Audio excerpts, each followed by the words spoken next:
Hi.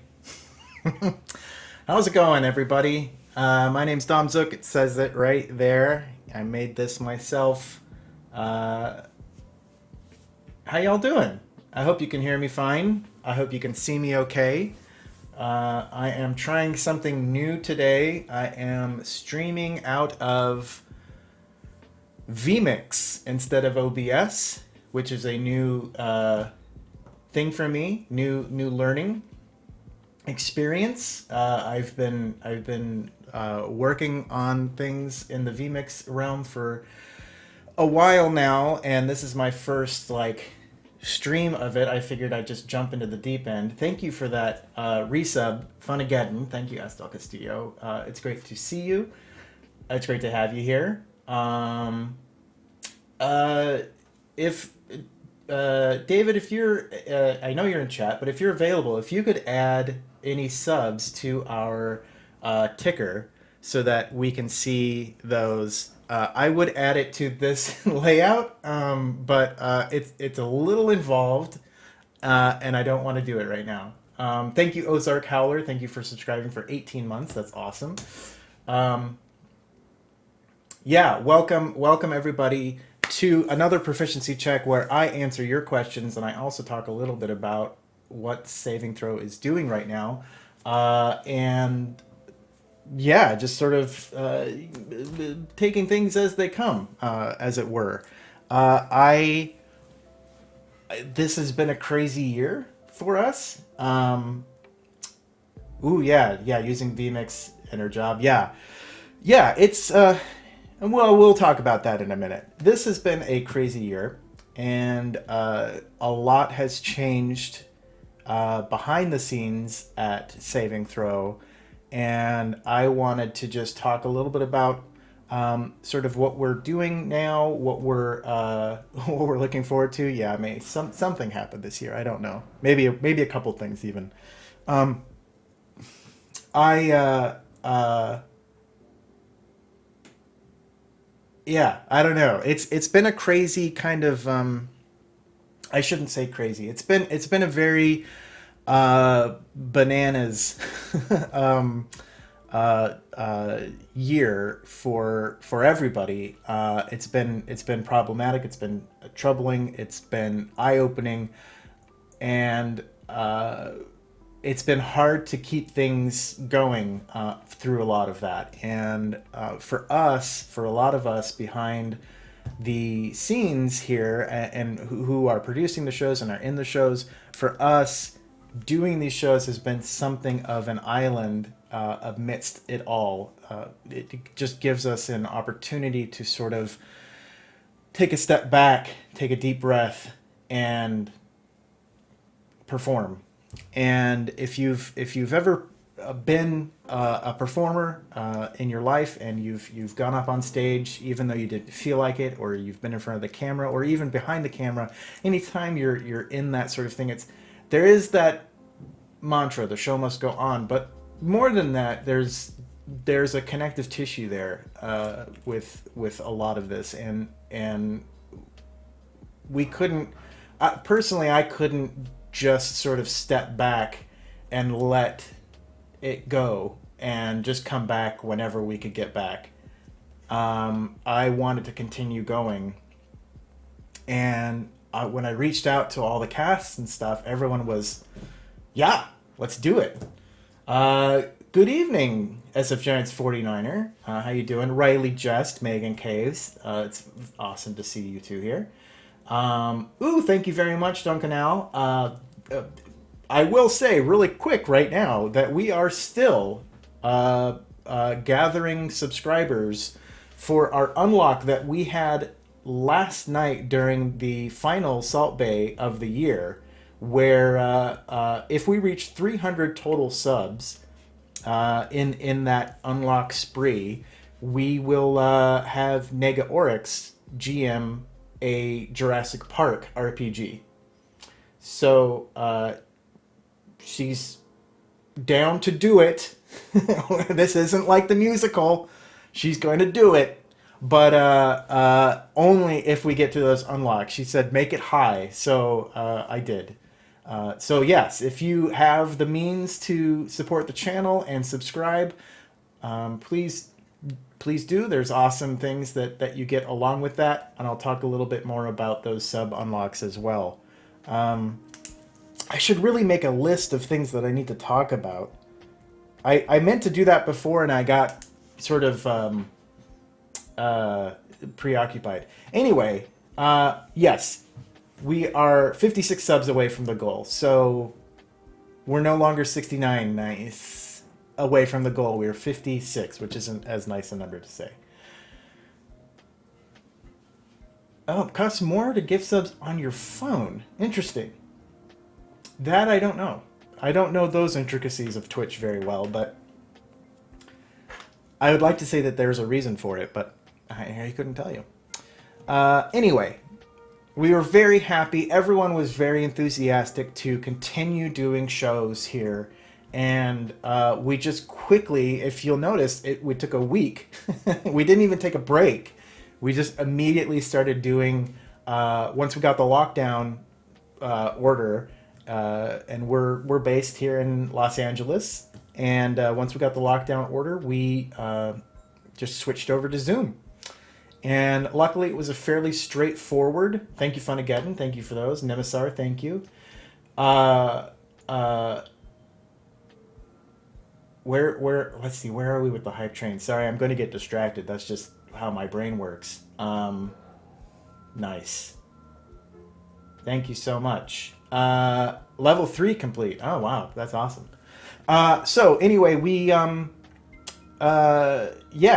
jumped right into Zoom Hangouts, and luckily we had done Zoom stuff previously. I had experimented with it. I knew a few tricks of the trade, and so we were able to kind of quickly do some reconfiguring of things around here to make Zoom work. And ever since then, I've been looking for a better way to do the shows that we do. And I'm still working on that. Thank you, SF Giants 49er and Dork Lord Canada. Thank you so much. And welcome all you new subscribers. I love to see you. Thank you, Artful Badger. So yeah, that's been a huge, for me, it's been a large learning experience, taking what we do in the studio and trying to transpose it to a online format where people are not next to each other. And it's been a struggle, quite honestly. When you are performing, hello herding snails, when you are performing with other people, there are so many cues that you take off of them. And not just in their face, but in their body. And with a Zoom, you have that slight delay, and you have only their shoulders up. So there's a lot of stuff that you can't see. Hey, Shimmickson, thanks for the resub. So there's a lot there that is... It's not tangible, but it's necessary for a good experience. And it's necessary not for a good experience for viewing necessarily. That hasn't really changed, I don't think. Although you all could tell me if you feel differently. But for us as performers, it is a big change from being able to look across the table and see if someone is uncomfortable or someone is thinking of something else or about to move or about to speak or anything like that. Whereas on Zoom, everyone's kind of waiting. You don't really know what's happening or what's going on behind the scenes because you're a couple, milliseconds late or whatever. So yeah, it was an interesting transition. We have primarily been using OBS and Zoom for doing this. Zoom has there's a lot of stuff to not like about Zoom. And I'm not even getting into the fact that it's Zoom and you're not able to be with people in the same room. But hey, DJ Regular, how's it going? Hyper Halfling, and who is also Dragon Turtle apparently. I'm all this stuff is just coming to light right now. Yeah, it's Zoom. Obviously, there's things with Zoom's security. With what Zoom is I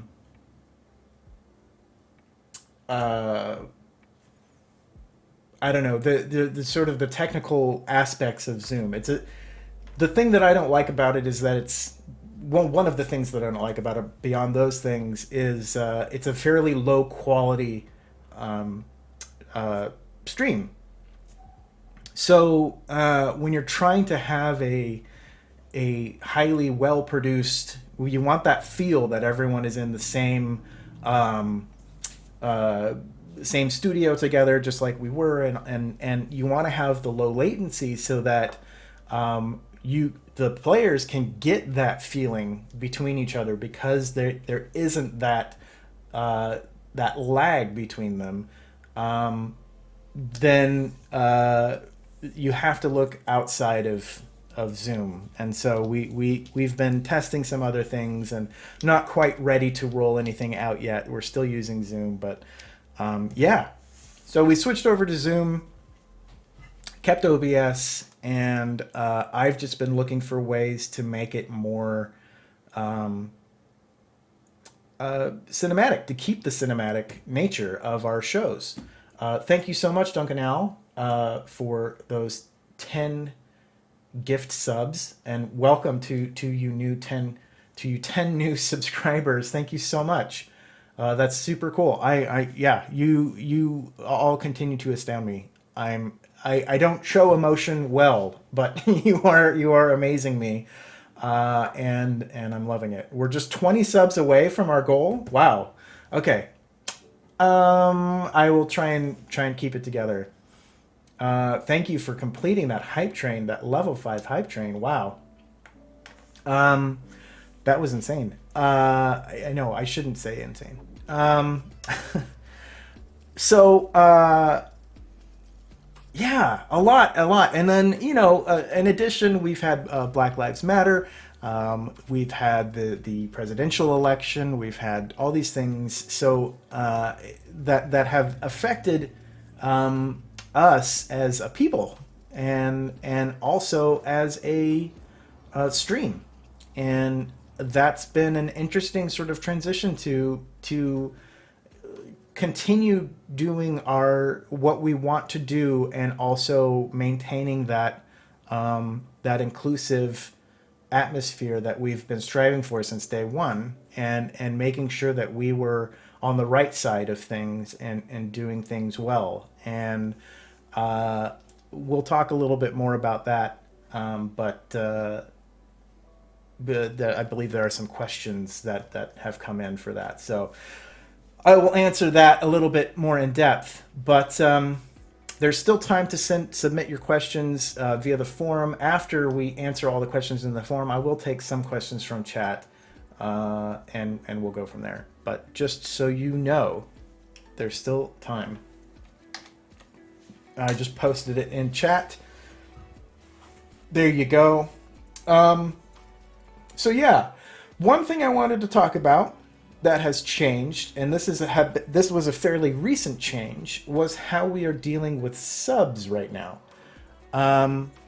Actually, no, wait, you know what? No, wait, hold on. Stop everything. Hold on. Okay, I really needed to write this out beforehand. Okay, here we go. There's two big things that have happened. We no longer have a studio. So basically what happened, we had the lockdown in March, and we were not able to go into the studio and produce anything in the studio. I used the studio for a couple of weeks after that, and it just became weird. There were some we had some people who were staying there who weren't necessarily following guidelines. That wasn't the reason we moved out, but yeah, we held on to the studio, and my hope was that, hey, this thing will pass, right? It's going to go by fall. We'll be fine. Year or month, year after year. No, wait, month after month. We would keep checking and to see, you know, where things were progressing. And unfortunately, here in the States, if you live not in the United States, congratulations. But unfortunately, our administration had some poor planning, to put it very lightly. And yes, Dirk Portley, yes, I remember at first thinking we'd be back to things before ETU Season 4 finished. Yeah. 2020 was 16 years long. Yeah. It's so we thought we would be back, and so I held on to the studio and held on to it and held on to it, and it became a money pit. Essentially, we were not able to use it. It was merely a storage facility for the things that we had, and I made a very difficult decision in September to finally move out, and we were able to work out a deal with some friends to store our equipment for a few months, but again with the hope that, oh, okay, well, by 2021 everything will be fine and everyone will be great. Well, no, we're not anywhere near that. I am so why did I not put in captions? I'm so sorry. I didn't put captions in this. That was the thing I forgot. Sorry about that. We usually do captions. I'll be talking about captions later, but see, I'm in vMix world, and I didn't consider captions. I may try and do that a little bit later. Anyway, see where my mind goes? It goes like this. This is why I can't remember things that we do in RPGs to pick out favorite moments. Anyway, we kept getting closer and closer to the end of the year and realizing that we were not able to go back.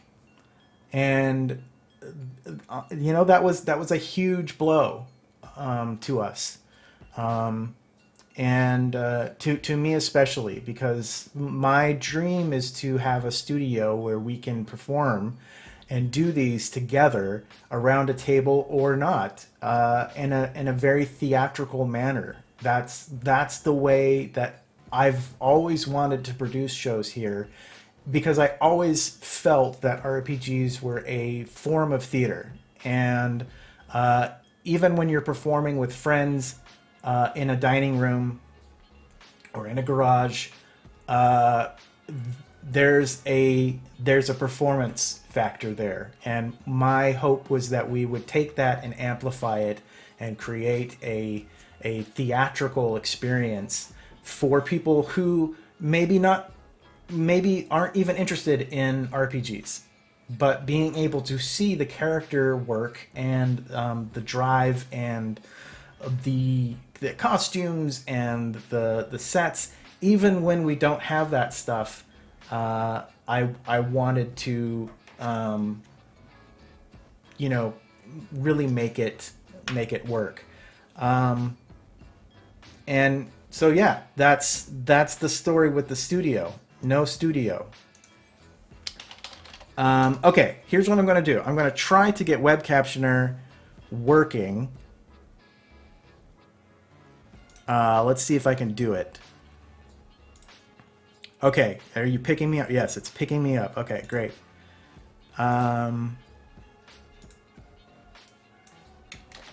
Okay. I know this is a question, so I will talk more about my process for getting Web Captioner working and what we use for it. But for now, I'm just trying to get it into the system. So Let me see if this will work. All right, I am testing right now. That kind of works. Okay. Let's see. This is just a little vmix test. Talk amongst yourselves as I get things plugged in here.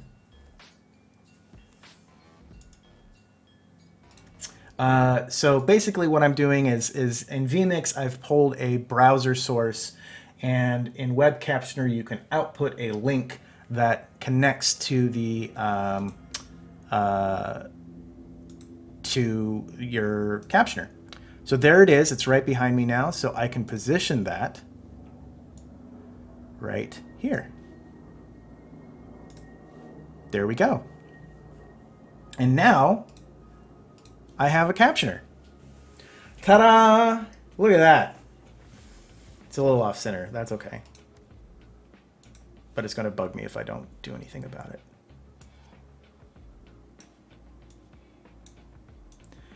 So let's see here. If I do this, yes. Okay. There. That's good. Right? Yeah. Okay. Enough with that. So there we go. This is so now I've got the captioner working. I am so pleased that I was able to get that to work. Yeah, it still looks off. Whatever. I'm happy for it. So yeah, the studio is gone. Long lives the studio. Our hope is that at some point we will be able to get back into the studio and do more things there. We have big plans for that, and I think it'll be awesome. But I am really not expecting us to be back in a studio till at least July of next year. And even then, the studio is what I've found is the studio is a huge expense that does not add to our revenue. People don't really care whether we're in a studio or not, to put it very bluntly. So the studio is very much it's a factor for us as players, as performers, and as to what we want to do, but it has never been a factor for people tuning in necessarily. And so I need to figure out a way to better understand that and hopefully change that so that when we are able to get back in there, we can make it financially viable, because it's a huge expense. And yeah, build Dom a studio. Yeah, that would be awesome. Megan's got thoughtsies. Yeah, there's just so much that we would like to do in a studio. It's just figuring out how we can make that work with the income streams that we have, and right now we can't. So yeah.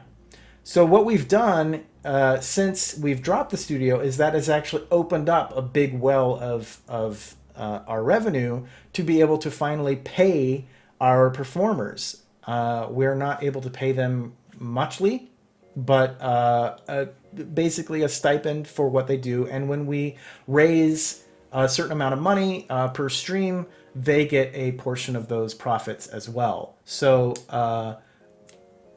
this has been great for us to increase and really to increase our appreciation for everyone who puts in their time to do shows here.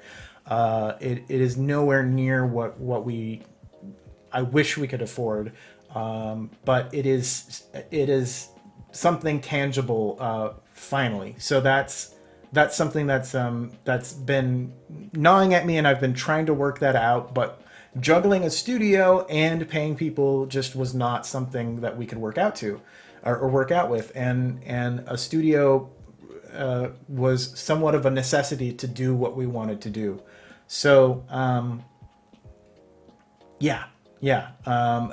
very excited that we are able to do that now, and hopefully we'll be able to do even more, and we'll be able to ramp up what we can pay, and hopefully be able to come into line with the other channels, living in LA, not only do we have multiple other RPG channels that we are in competition with. I say that very lightly. There is no competition here, but there are a lot of performers here that are on RPG shows. A lot of the big names that you see are on RPG shows here in LA. And being a small independent studio like we are, it's much more difficult to get sign-offs because they can go over to another studio and get a lot more money. There's a lot being where we are and how that affects things. But yeah. Be Right UK, thank you for the 500 bits. Smokebeard, I don't think I said, but thank you for the tier 2 resubscription. And Diana Moon, welcome back. 29 months at tier 1. Thank you so much. Yeah, quality over size, right? Yeah. We don't want to be huge, but we would love to see more people watching. Diana Moon, thank you for those 5 gift subs. That's awesome. That we are ever so closer to our goal. Whoa, geez, that's not right. What was that? What were you even? What was Captioner even trying to pull? Okay, just a mildly racist Captioner. This is like when it doesn't pick up Abria, when Abria's just talking. It's anyway, I don't think it's trying to be, but it's really weird when it does do that stuff. Yeah, as Riley Jess says, I would like to be huge and quality. Yes, that would be awesome. Fantasy Animal Vegan, thank you. Thank you for that resubscription. And Dragon55, thank you for being subbed for a whole year. Amazing. Welcome back to all of you subs. Hello to all of you new subs. Hello to anyone watching who has not watched before. I will be answering questions very shortly as I go through my list of things to talk about. So, number 1 on things to talk about. Thank you, Be Right UK. That was number 1, but the other number 1 was no studio. We are out of a studio. We are completely online now. Be Right UK, again, thank you for those 5 gift subs. The other thing that I wanted to mention is that we have partnered up with the Fantasy Network. And you may see some things down below in our About Us profile thing that you will see the Fantasy Network logo there. The Fantasy Network is a fan-supported system. It's basically a fan-supported Netflix, if you will, where it was started by folks from Zombie Orpheus, the people behind the Gamers and Journey Quest, and Aerostorm, who produced The Outpost and the Mythica movie series, and as well as many other folks who have come together and basically created this new streaming company. And there's a lot of awesome shows and movies that are on the Fantasy Network right now, and we have connected with them to host a lot of our stuff. And what this means is that we are going to be basically interacting with the Fantasy Network community and their service, basically. So you will be able to watch our material from the comfort of your house, because it is a Roku app. You can get it on Android, you can get it on iOS, so you can get it on your TV, and it may just be slightly better than a YouTube or a Twitch app. So this is not circumventing Twitch. It is not circumventing YouTube. Those channels will still be there. If that's what you're comfortable watching in that environment, that's totally cool. We'll be there. But you can watch us moving forward. Junk Garage, 20 subs. Oh my gosh, does that mean we hit our goal? Did we hit our goal? David, you'll have to let me know. Wow, Junk Garage, thank you so much. Infamous King Cupcake, welcome back for 34 months. That's the goal. We did it. Oh no, now I have to tell Nags. Oh, I have to tell Nega. Okay. I'll let her know that she's going to have to GM sometime next year. She's going to be happy about that. Yes, it's a Jurassic Park. She's going to run Jurassic Park. I don't know what RPG system she's going to use, but it's going to be pretty cool. I am super excited for it. Yeah, there was a goal. Okay, yeah, if we hit 1,000 subs, we are actually, I will say, well, maybe we'll raid if she's still playing after this. Yeah, if you want to dip over there and just let her know that she's going to be, that saving throw unlocked that goal, you can go ahead and do that. I will say though that I believe we are very close to unlocking another emote. We unlocked an emote last night, and we are very close to unlocking yet another one. We are 9 subscriber points away from unlocking a new emote. You get 1 subscriber point per tier 1 sub, and you get more for tier 2 and more for tier 3. But yeah, 5,000 subs. Wow, that would be amazing. Basically, if we got 5,000 subs, we essentially would never have to ask for a tip again. That's how that would work out. 5,000 subs would be amazing, but I'll settle for 1,000 right now. So 9 more tier 1 subs, we unlock another emote, and I would have to design it. I'd have to figure out what we are going to do, and what I'll do is I'll reach out to all of you and see what you would like to see. We have 2 emotes now that need to be designed, so I will reach out to you all and see what sounds good. Thank you very much. It's mind blowing. I never thought it would be awesome if we could close out the year at 1,000 sub points. That doesn't mean we have 1,000 subs. I wish, but we are not quite there. But having those things unlocked and stuff means a ton, and it takes pressure off, which is really, really cool. Jurassic Bark. Oh, don't make me cry, Salaback. I can't bring back Spotify tips because of the whole Twitch music thing.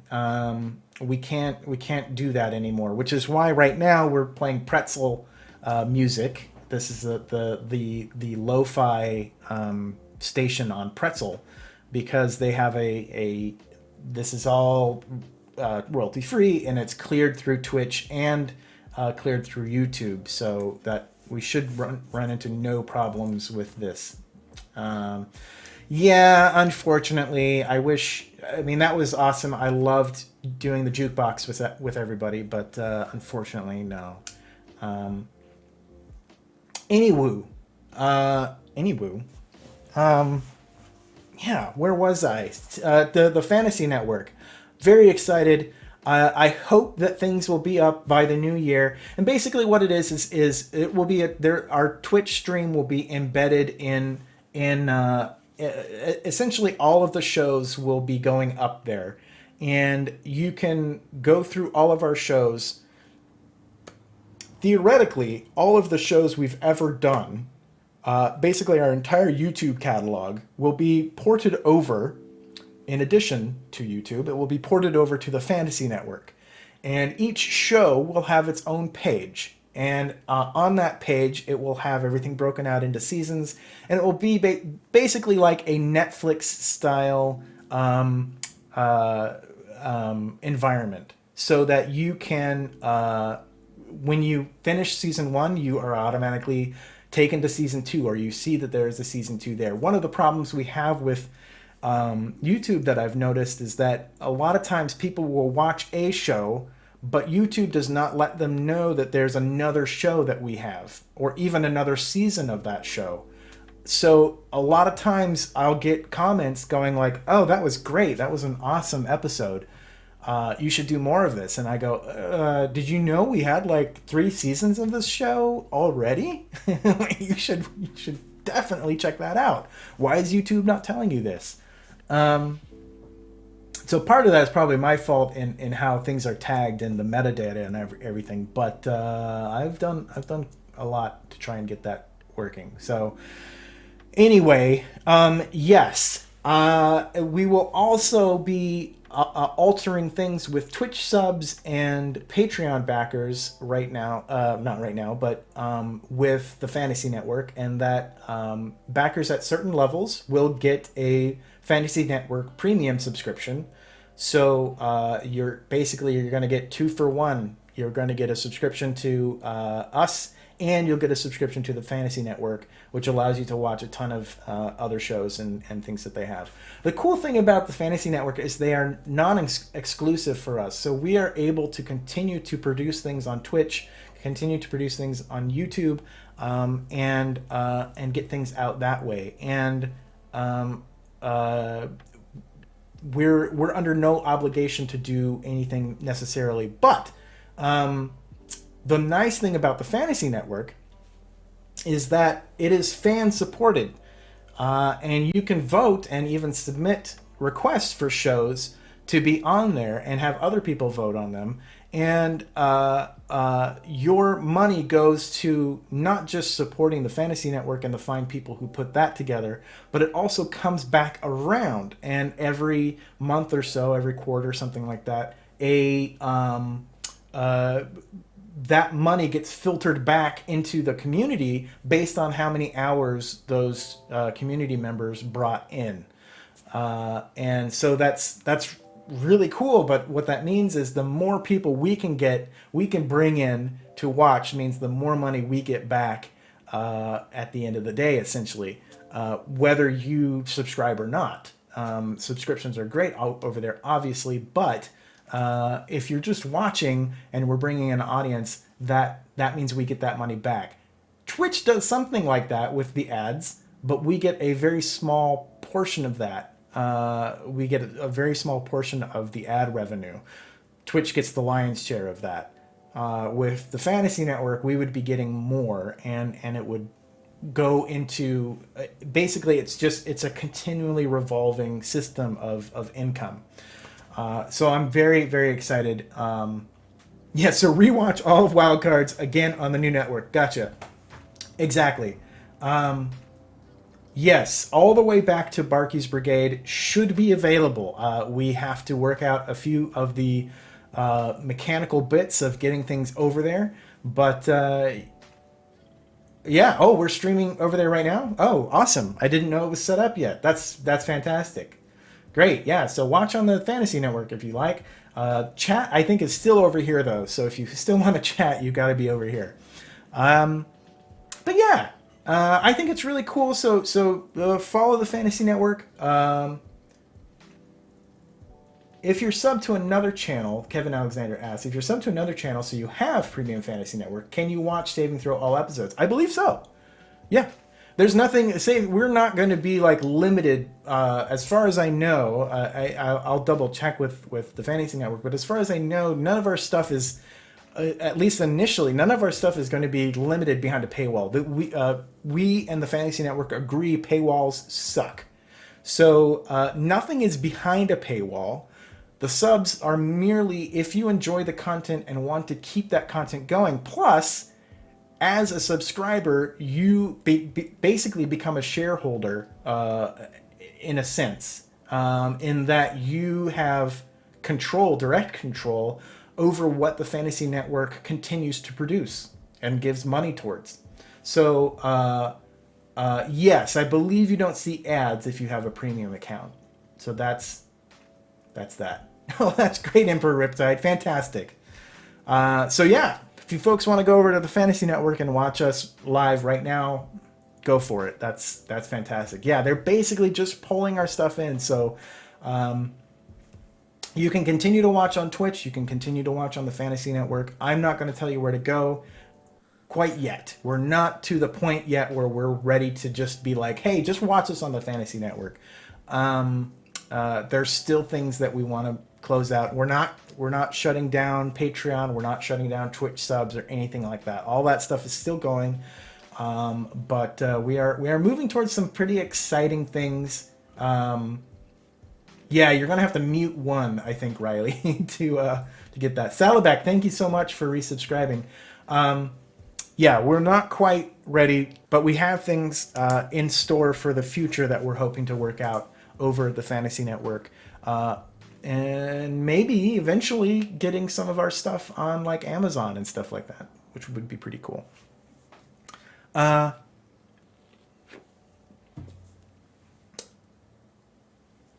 Yes, I'm excited, so you have to be excited.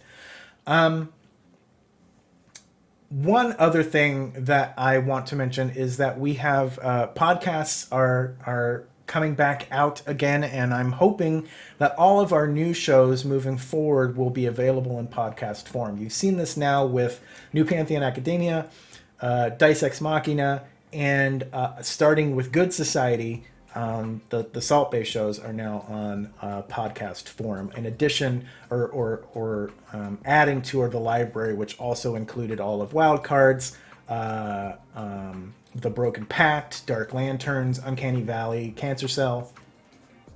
That all that stuff is available as a podcast. So I know a lot of people tend to like to keep it on in the background and stuff like that, and it's easier to listen in the car or whatever. So yeah, if you have friends who are like, I don't have time to watch a show, but they have time to listen to a show, let them know that we're available on podcast. And if you can, in whatever podcast system that you listen to us on, if you can, send us a 5-star rating. Or a review of some kind would be awesome. Subscribe to the channels. That would be really, really great. We're really trying to make some inroads there. Yes, if we ever meet, we have to fight. Evil Dice Monkey, we produced the ad, but we didn't submit the ad. That's all Pinnacle. Pinnacle Entertainment did the ad. So that's all on them, alas. But we cannot. It's a little bit too expensive for us to get a show under Hulu, alas. Yeah, Riley's been doing awesome. Dice Ex Machina is well crafted for podcast form, just like The Broken Pact was. But Riley's been taking extra care to make sure that the podcast viewer is getting the full experience. And all of our GMs are really great at that, at Theater of the Mind stuff. And I think it's awesome. So check out the podcasts. Yeah, we've got link trees now. If you type in !social into chat, you'll get the link tree for the entire channel. And this has links to everything that we have, basically. It has links to all of our shows. It has links to our calendar, our Discord, our socials, the show, if you click the show button, it takes you to all of our current shows. And if you click any of those, it shows all of the podcast links and the YouTube links for complete playlists. I didn't put season playlists on there. I created a playlist because, like I was talking about earlier, I was noticing that people would watch a season of a show and then go, what happened to that show? I don't see it anymore. YouTube's discovery is just not pairing these things together and allowing them to function. So if you have someone new who wants to check things out and is down with watching them, send them the YouTube playlist link. It's the complete link. So all of Salt Bay is on there, for instance. All of Wildcards is on there, including all of the interludes, including Prickly Tall Stag. All of that stuff is all on there. So they're complete playlists, not separated by season. But we do still have the season links if you are just looking for something in particular. So yeah, so those are the LinkedIns. If you're ever sharing these things around, feel free to use those link trees and get the word out. Yeah, we one of the big things. So I started this year. I had a meeting with everybody, and we had a meeting at local geeky luminary Geeky Teas, and I was like, this year is the year where we build our audience. And everyone was like, great, great, that's awesome. And I was like, I'm going to work really hard and I'm going to try and build our audience. And then the pandemic happened, and it really crushed our goals, not in a good way. And we've kind of had to start from the beginning. So we are heading back into 2021 with a new goal to basically increase our audience and get more people in here. And I am very interested to see and hear from you. You've seen, if you followed the Discord, you've seen me asking questions and stuff before about how you find out about shows and everything. And it's interesting because everyone's discovery method is a little bit different. But that's sort of that tells me a lot about how people are finding things. But one thing that I've noticed is that we need to yeah, exactly, DJ. Yeah. Yeah, the pandemic basically slapped me down. Yeah, anyway, I've been struggling to figure out ways of reaching new people. We have a fantastic community that we have built up over the last 6 years, and I could not be happier with who we have. And I feel down deep in my heart that there are more people who would benefit from watching our stuff because we have such a great community. I want to be able to share that with more people. And I know that it's hard to watch a 2 or 3 or 4 hour RPG stream, but I just know that there are people out there that are looking for that quality content and are struggling to find it, or are watching something that might not be quality, but they don't know it yet. It's like when you're listening to a band that you like, and there's nothing wrong with this band, but then you're introduced to, let's say, a symphony, and you start hearing all these new things coming into your head and filling your mind with all these ideas. That's the progression of like garage band to symphony, sort of. And we want to be that symphony. Obviously, we're working hard to be that quality wise. And I want people who are maybe watching a garage band to see the symphony, and hopefully we can impress upon them that this is awesome too, and they should tune in and watch.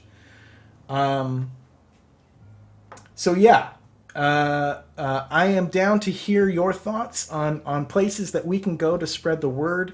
I know we could probably be doing better in forums and Reddit subreddits and things like that. It's hard because I don't want to go out and just join a forum and say, hey, watch our shows. No one likes that. I hate that.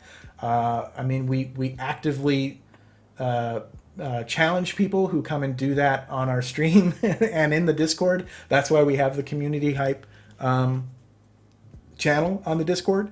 But yeah, it's difficult. But I am very much looking forward to tackling this and hopefully getting the word out, because I want our players who are amazing. I mean, if you watch any of the shows that we have on the channel right now, each one of those shows is spectacularly played by the people who are on it. All of the GMs are top notch, and these shows deserve to be watched by a large audience because they are so entertaining, so I want to say dramatic, not in a melodramatic way, but they just, the drama of the characters and mixed with the sandbox and randomization of an RPG it's just beautiful. And so I really enjoy that, and I love showing that to people. But I know that some people are like, no, I have my one stream that I watch each month. or whatever. Or we get a lot of people who are all like, I don't play D&D, and you go, we've only got one D&D show. There's a ton of other shows beyond D&D. Two, watch, if you're very curious about D&D, watch our D&D shows. If you want to try something else, we've got a ton of other things too. One of my big things was to never throw all of my eggs into one RPG basket, and so we don't. But anyway, yes, if you have any suggestions about places that we can go, things that we can do to hopefully increase viewership and stuff, maybe it's a show idea, maybe it's something that you want to see or something like that, please feel free to reach out to me. You can use the contact form from our website. You can whisper me here on Twitch. You can send me a Discord message or whatever the heck. But yeah, I'd love to hear from you. And hopefully we will be able to implement some of those things coming into the next year. One of the things I'm getting close to starting to tackle your questions. There is a subreddit for Saving Throw, Emperor Riptide, yes, although it has not been used in years. I frankly found Discord to be much better than a subreddit. But I don't know. I might not know the best use of the subreddit.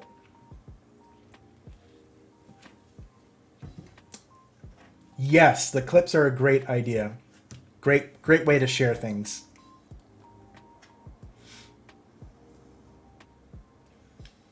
Yeah.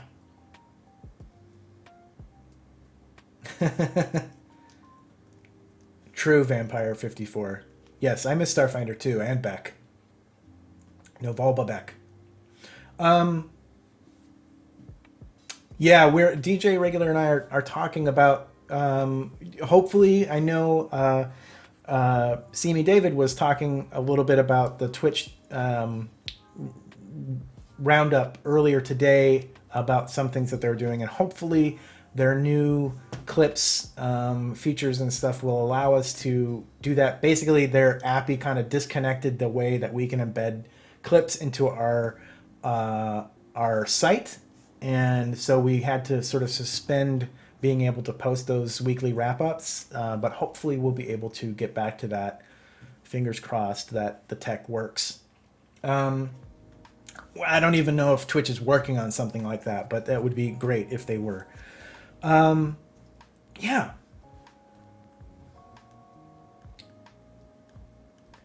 Yeah, we definitely post on Reddit. We post on Reddit and wherever we can post. The disappointing thing is, like, you can't post on our RPG. You can't post of show promotion, which I completely understand. But unfortunately, no one goes to our RPG recordings, which is where you're supposed to post everything. So it's like, you're hitting a fraction of the audience, and the people who are looking for it aren't going to find it. So it's finding ways that we can better connect. Good night, SF Giants 49er. For once, it's a good night instead of a good morning. I hope you have a wonderful night.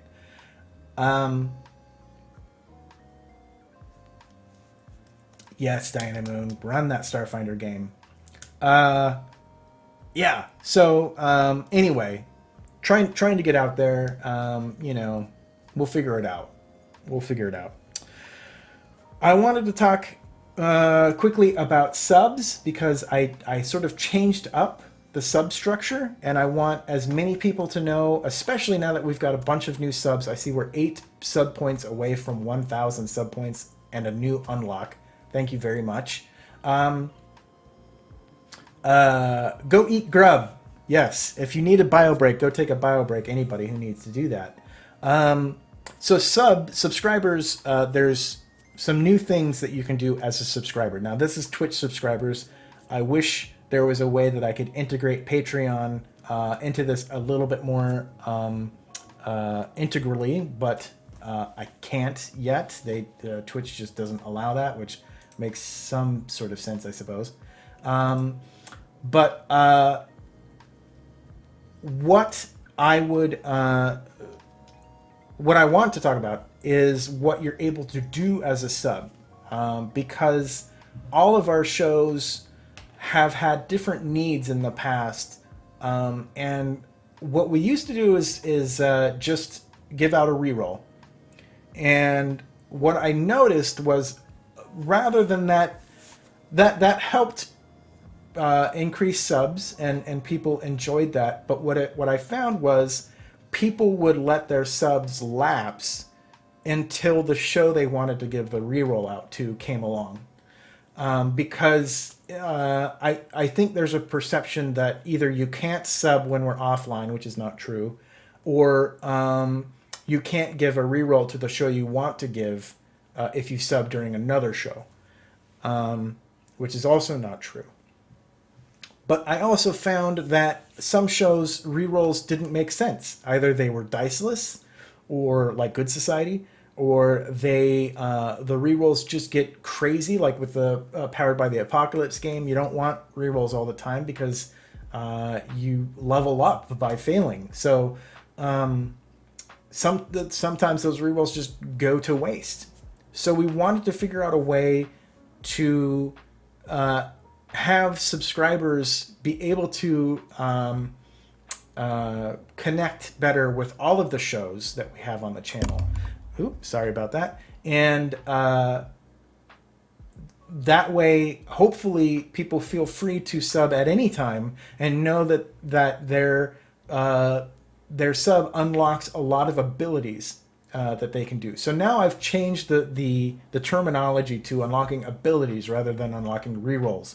So all the shows have different ways of interacting as a subscriber, and they're still changing, by the way. That this is nothing that's completely solidified, but it's changing, and as shows are shutting down for the holiday break, we're reevaluating, and then as we come back, we'll see how that will change again. But wildcards will continue to use curious tickets, which are essentially rerolls, but in that show, those have changed throughout the years as well, because before, in the early days, we used to reroll until we got the result that we wanted, making us functionally immortal.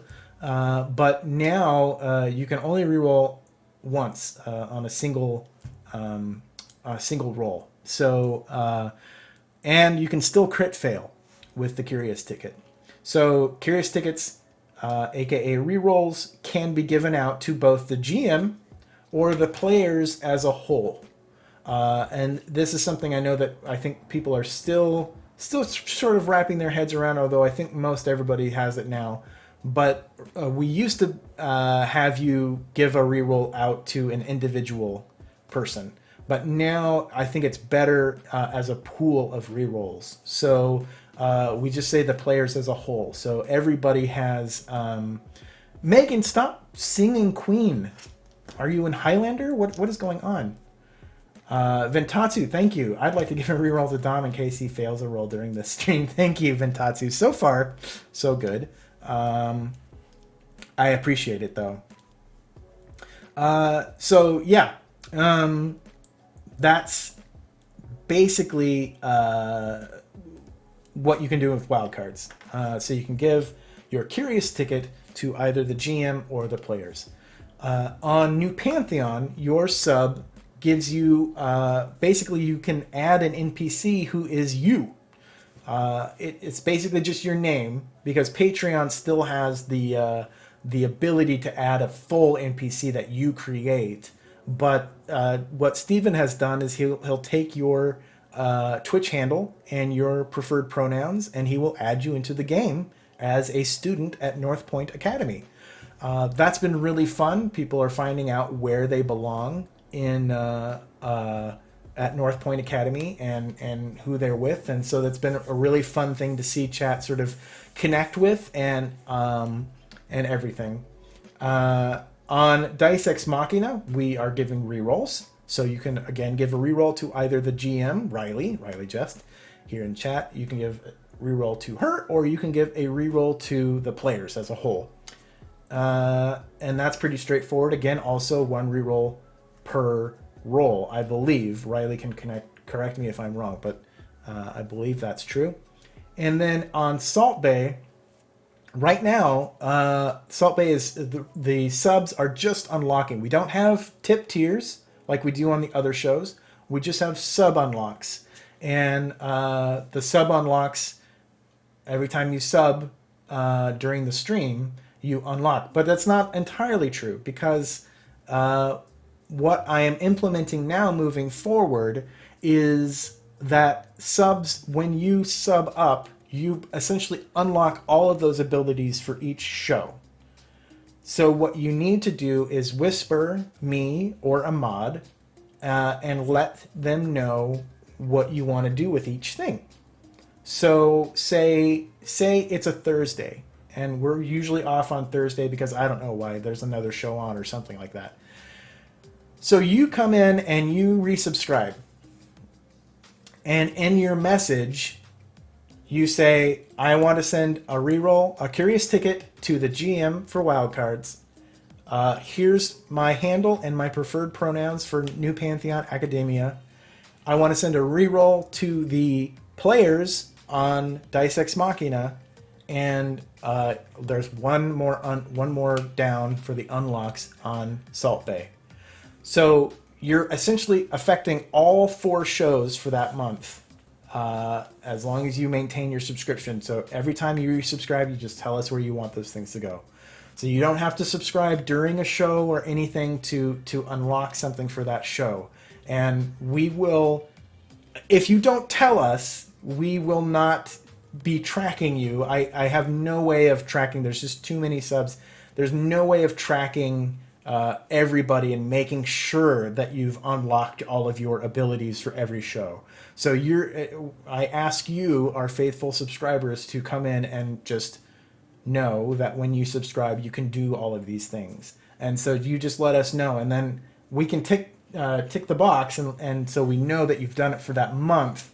But we're not going to be tracking all of that stuff month to month to month. So there's a bit of an honor system there, but I trust you all, and I think that you all will be able to do it quite well.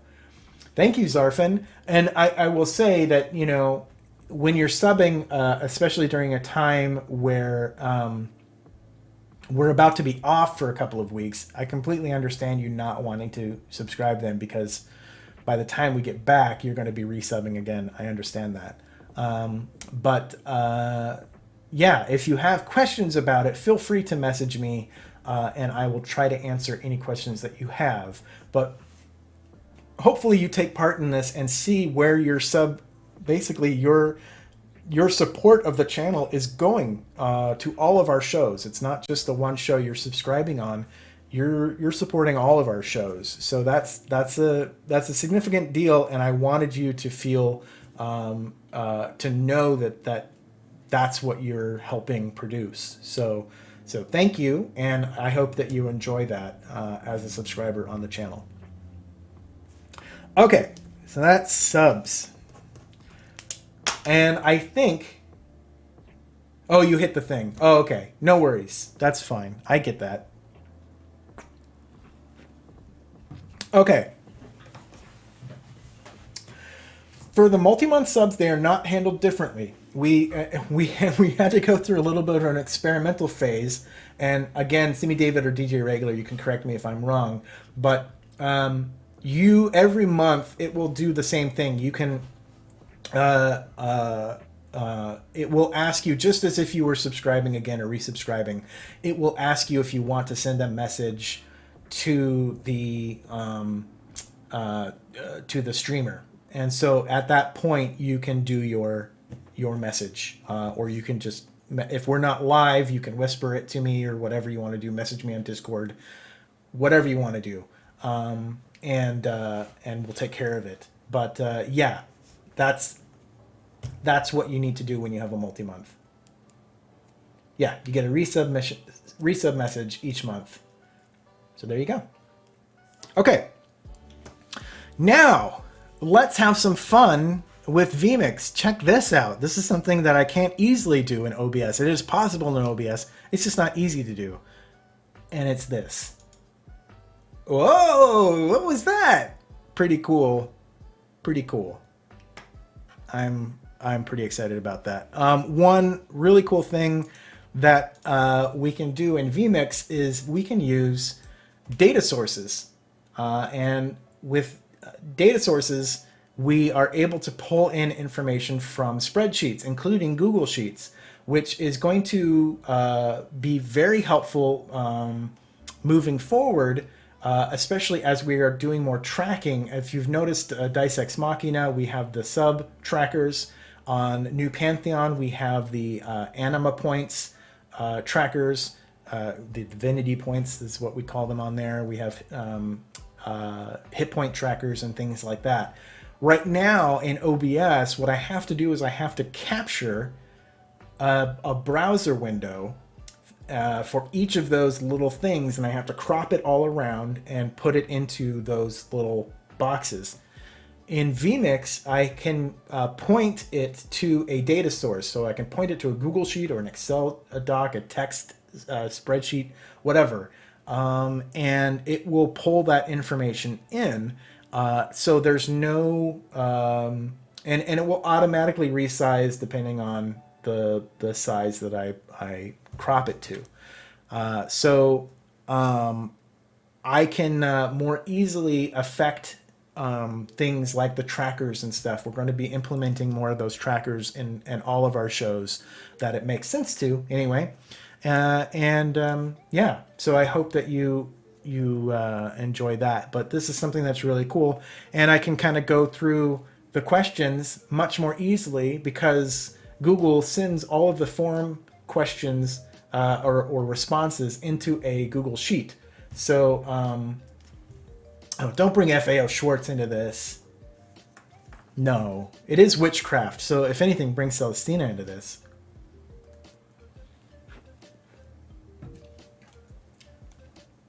Anyway, so yes, Google Forms ports everything out, all the responses into a spreadsheet. So I can just pull the spreadsheet up and go through the spreadsheet one by one. It's very, very simple. It took me literally it took me to yesterday. It took me a couple weeks to figure out exactly how to make it work, but I got there. I got there in the end. So let's start answering some questions, shall we? So this first question, this was a question posed by Sini David. However, multiple people asked this, and I might have covered this kind of already, but I'll go into more depth. Once in-person shows are possible again, are there plans to keep a mix of both in-person and online shows, or even hybrid shows where some people are at the studio and others are virtually brought in? Maybe. Was that in depth enough? Sorry, Riley Jest with the prequel drop right there. Yes. So when we were still looking into expanding the studio, one of the things that we wanted to do was be able to bring people from not our time zone into the show so that we could have a game with guests that were not able to make it into the studio. And so we were kind of researching a little bit of the technology at the time and seeing what was possible, what we were capable of doing. And nothing was really making sense, and it was kind of, it's a little bit hacky to bring someone to the table. I mean, there's a lot that you miss playing with people across a Zoom call. But when you are taking half of a cast in the table and another half on a Zoom call, and you're trying to marry those two together when not everybody is sitting around a computer or anything like that, it gets a little bit more complicated. So I have some ideas of ways to bring people in like that. Some of our friends and colleagues have done similar things in the past, so we can draw on some of that knowledge. But yeah, I think that we will be doing, my hope is that we will be going back to in-person shows. But I think that some of our shows will be online just because of the nature of who's playing them and where they're coming from originally. So, Vanna doesn't live here anymore. So she's remoting in essentially. So no matter what we go back to with Salt Bay, she's still going to be remoting in. So we're trying to work out ways to make this feasible for everybody. So yeah. So hopefully we can do hybrid shows and make it work and make it visually compelling, and but most of all make it work for the players. Everything I do here, the main ingredient in the secret sauce of Saving Throw is that we take into effect the players' comfort, and I know I said comfort.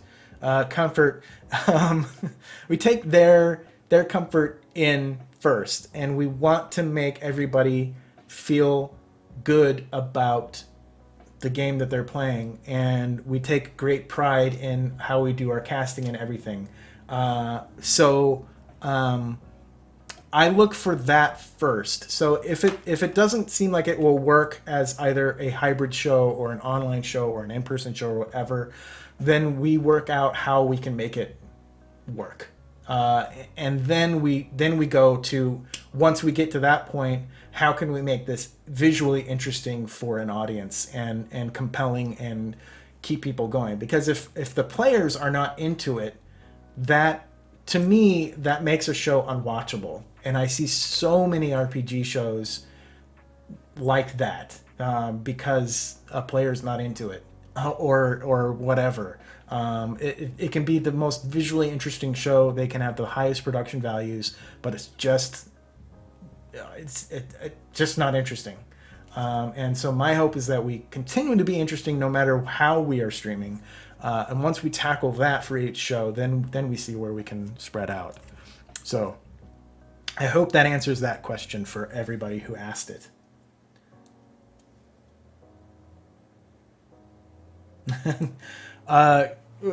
Could I, Evil Dice Monkey asked, could I use Megan and Jordan as a test bed for this kind of change?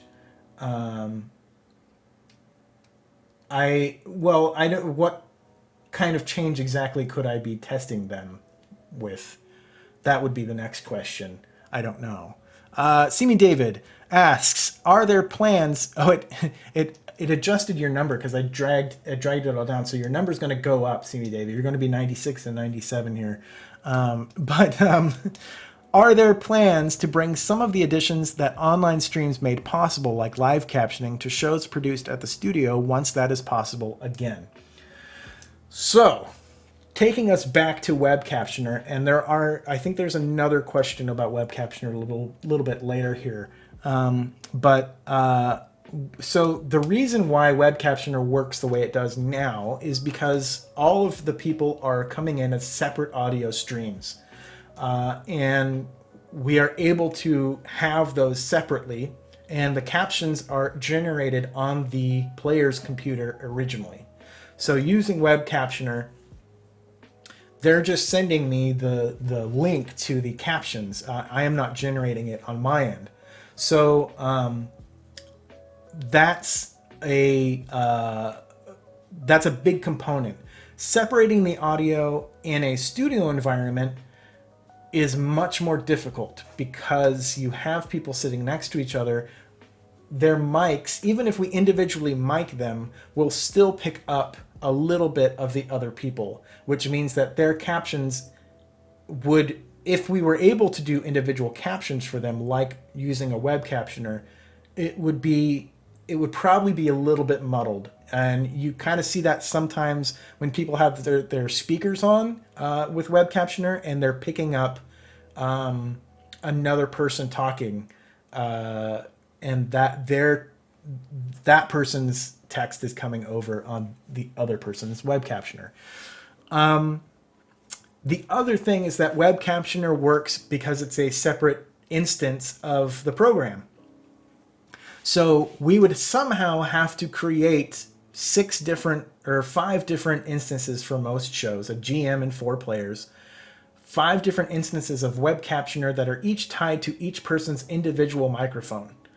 Not entirely impossible, but quite a wiring nightmare, and sending virtual cables and stuff to places, which I hate. I hate audio stuff. I hate dealing with audio stuff. But I want to be able to do this in the studio. So I've been trying. Like I said, there are ways to do it in the studio, but doing the individual is very difficult. So we could go back to doing a universal captioner, which captures everybody. A lot of streams do that right now. Entirely mime D&D game. I like that. Hold on to that. But yeah. Yes. Yeah. So we could do an entire group captioner. The other thing we could do is, Dirk Portly, you're not far off, is actually hire a caption team, closed caption team, to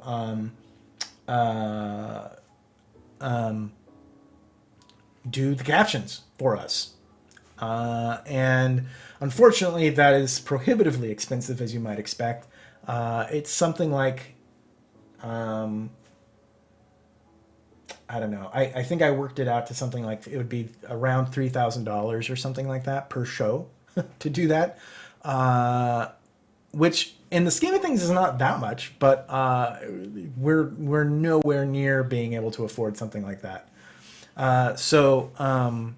I mean, not even in the realm, but it's that would allow us to do individual captions a little bit easier. But yeah, that's not something we can look into doing. But I do need to shout out Scraticus and Jennifer Kretschmer. Scraticus was the one who was doing this before me, was doing the individual captions, and I asked them how they were doing it, and they showed me web captioner, and the rest is history. So I cannot take credit for this at all. And Jennifer Kretschmer has been touting using captioners for a very long time to help make the streams more inclusive. So I want to keep doing that when we move back into a studio. I don't know that we'll be able to continue the individual captions. The captions are probably the biggest technological advance that we've been able to do virtually that we can't easily do in the studio. Everything else has been relatively straightforward. It's just meant a little bit different layout designs and things like that. But this also, goes into being able to, fun, weird face filters. That's right. Yeah, we can do SnapCam stuff, which is really cool. And we can also do voice modulation, which I uninstalled from my computer for the time being. Or otherwise I would show you. But voice modulation is really cool too. Also, the ability to do like Roll20 and stuff like that, and showing maps that way, and have everyone being able to integrate within them is really cool. There are a lot of visual things that we are able to do virtually that we're not as able to do in the studio. But things like the SnapCam and the voice modulator, those are things that are possible in the studio. It's just a matter of getting it set up right and everything connected right. I hope that we can do some of the more visual things in the future. We have ideas of really expanding the visual nature of our shows, the ones that make sense for that, and that we can do easily. But I would love to have a Mandalorian style LED screen that we can use, but that's prohibitively expensive as well. But we have an idea. I've been working with friends at Dragons and Things. We have a bit of an idea that we're going to probably test out over the new year and see if it works. But I don't know. Hitting me with these Arrested Development quips, Riley, which is great because I've been rewatching the series. I'll probably stop after season 3, though. So yeah. Seeming David 97 asks, as a producer, what have been the challenges you've faced producing remote streams versus producing streams at the studio? I mean, I want to say it's the same, but obviously different. I mean, not being able to interact with people live has been a difficult thing. When we had the studio, it was great to be able to I could get there very early and work on things, and then people would start to filter in, and I could talk to them. We could talk about their days on Wildcards. We'd have dinner together, and that just kind of fostered a community, but it also helped us all kind of get into the groove and see kind of what we were about to work on and work with. And not having that is difficult because Zoom is hard. Zoom is hard to be on for as long as we're on.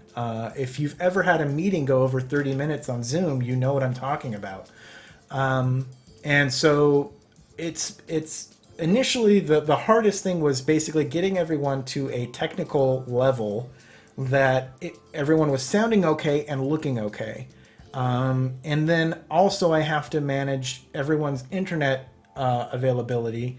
And so if someone has bad Wi-Fi or something like that, like there's nothing I can do to fix that. I just have to hope that it holds together throughout the show.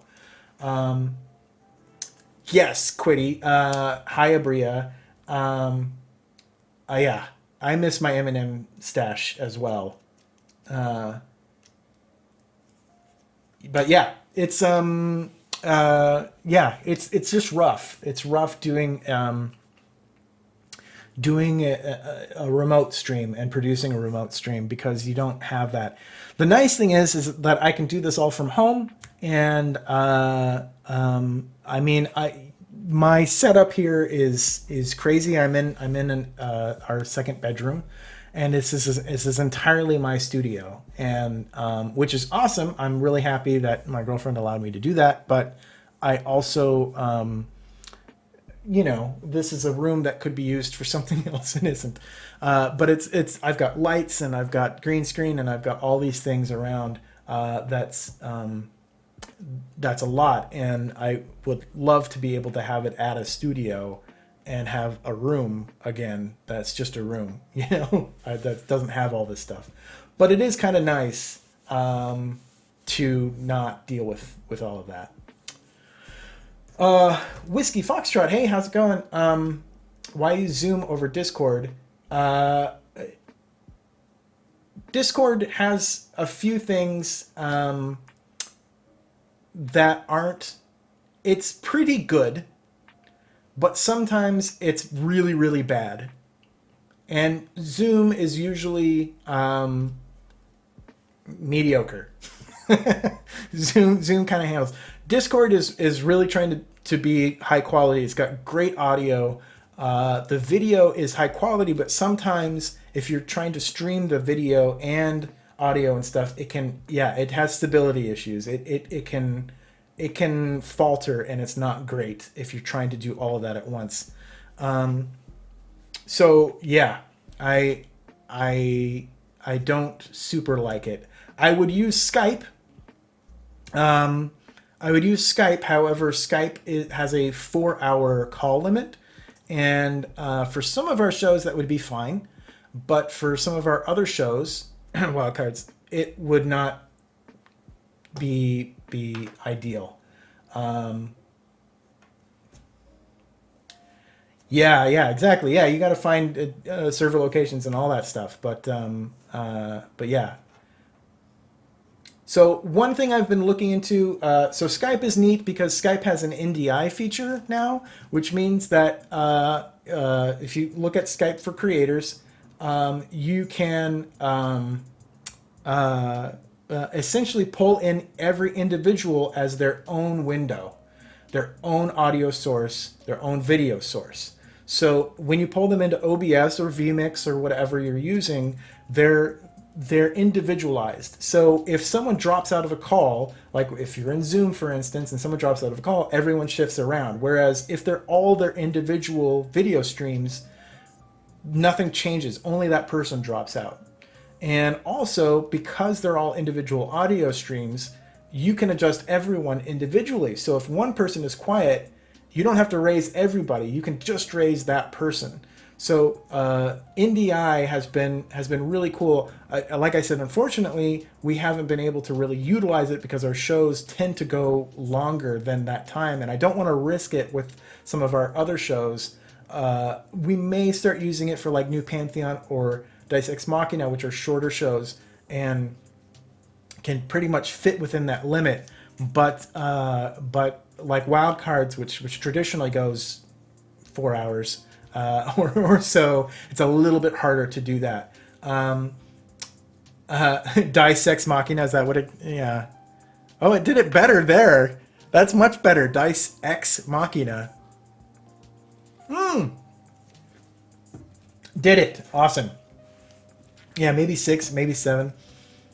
So Skype has a call limit if you're using NDI. That's basically the problem with Skype there. They have a limit of how many hours a month you can talk and a limit of how much per game or per session you can have. So yeah, I want Zoom to come out with an NDI compatible feature.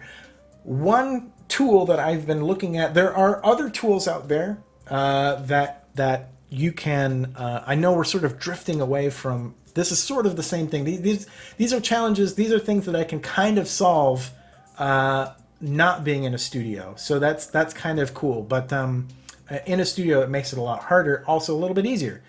I'll try to explain that later if I can. But bye, Riley. Have a great day.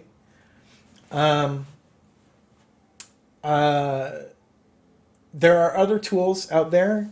There's a tool called CleanFeed, which is an audio-only program. It's on the internet, and basically what it does is it records everyone individually. So it performs similar to like Skype, but it's for audio, and it essentially records directly from that person's computer and uploads it to a cloud. So the audio quality is much higher than if it's coming over the internet through Zoom or whatever.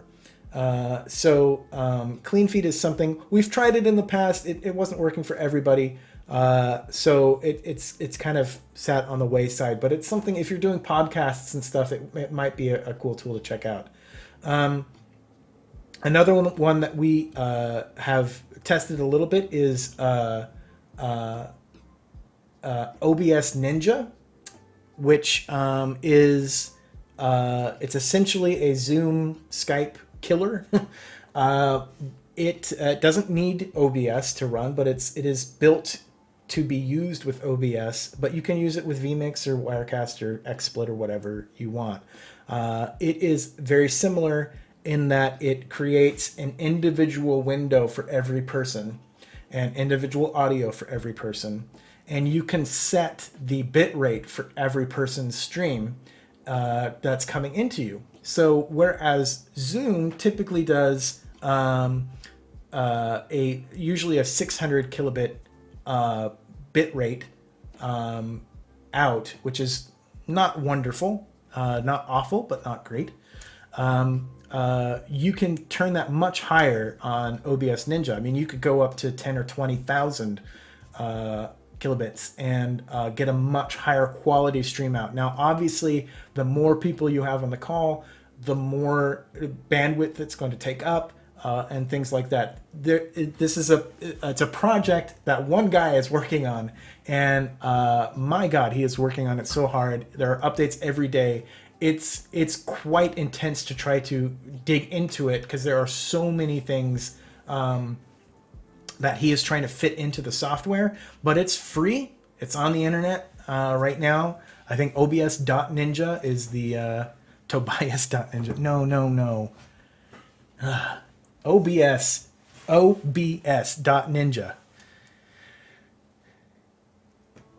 Yeah, there you go, Captioner. You got it in the end.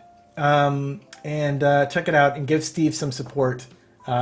He's doing an awesome job, and I would love to work that out more, because basically what it does is I can have people with a green screen call in to OBS Ninja, and I can take their video, and it's so clean that I can key out the green. I don't need them to do it beforehand.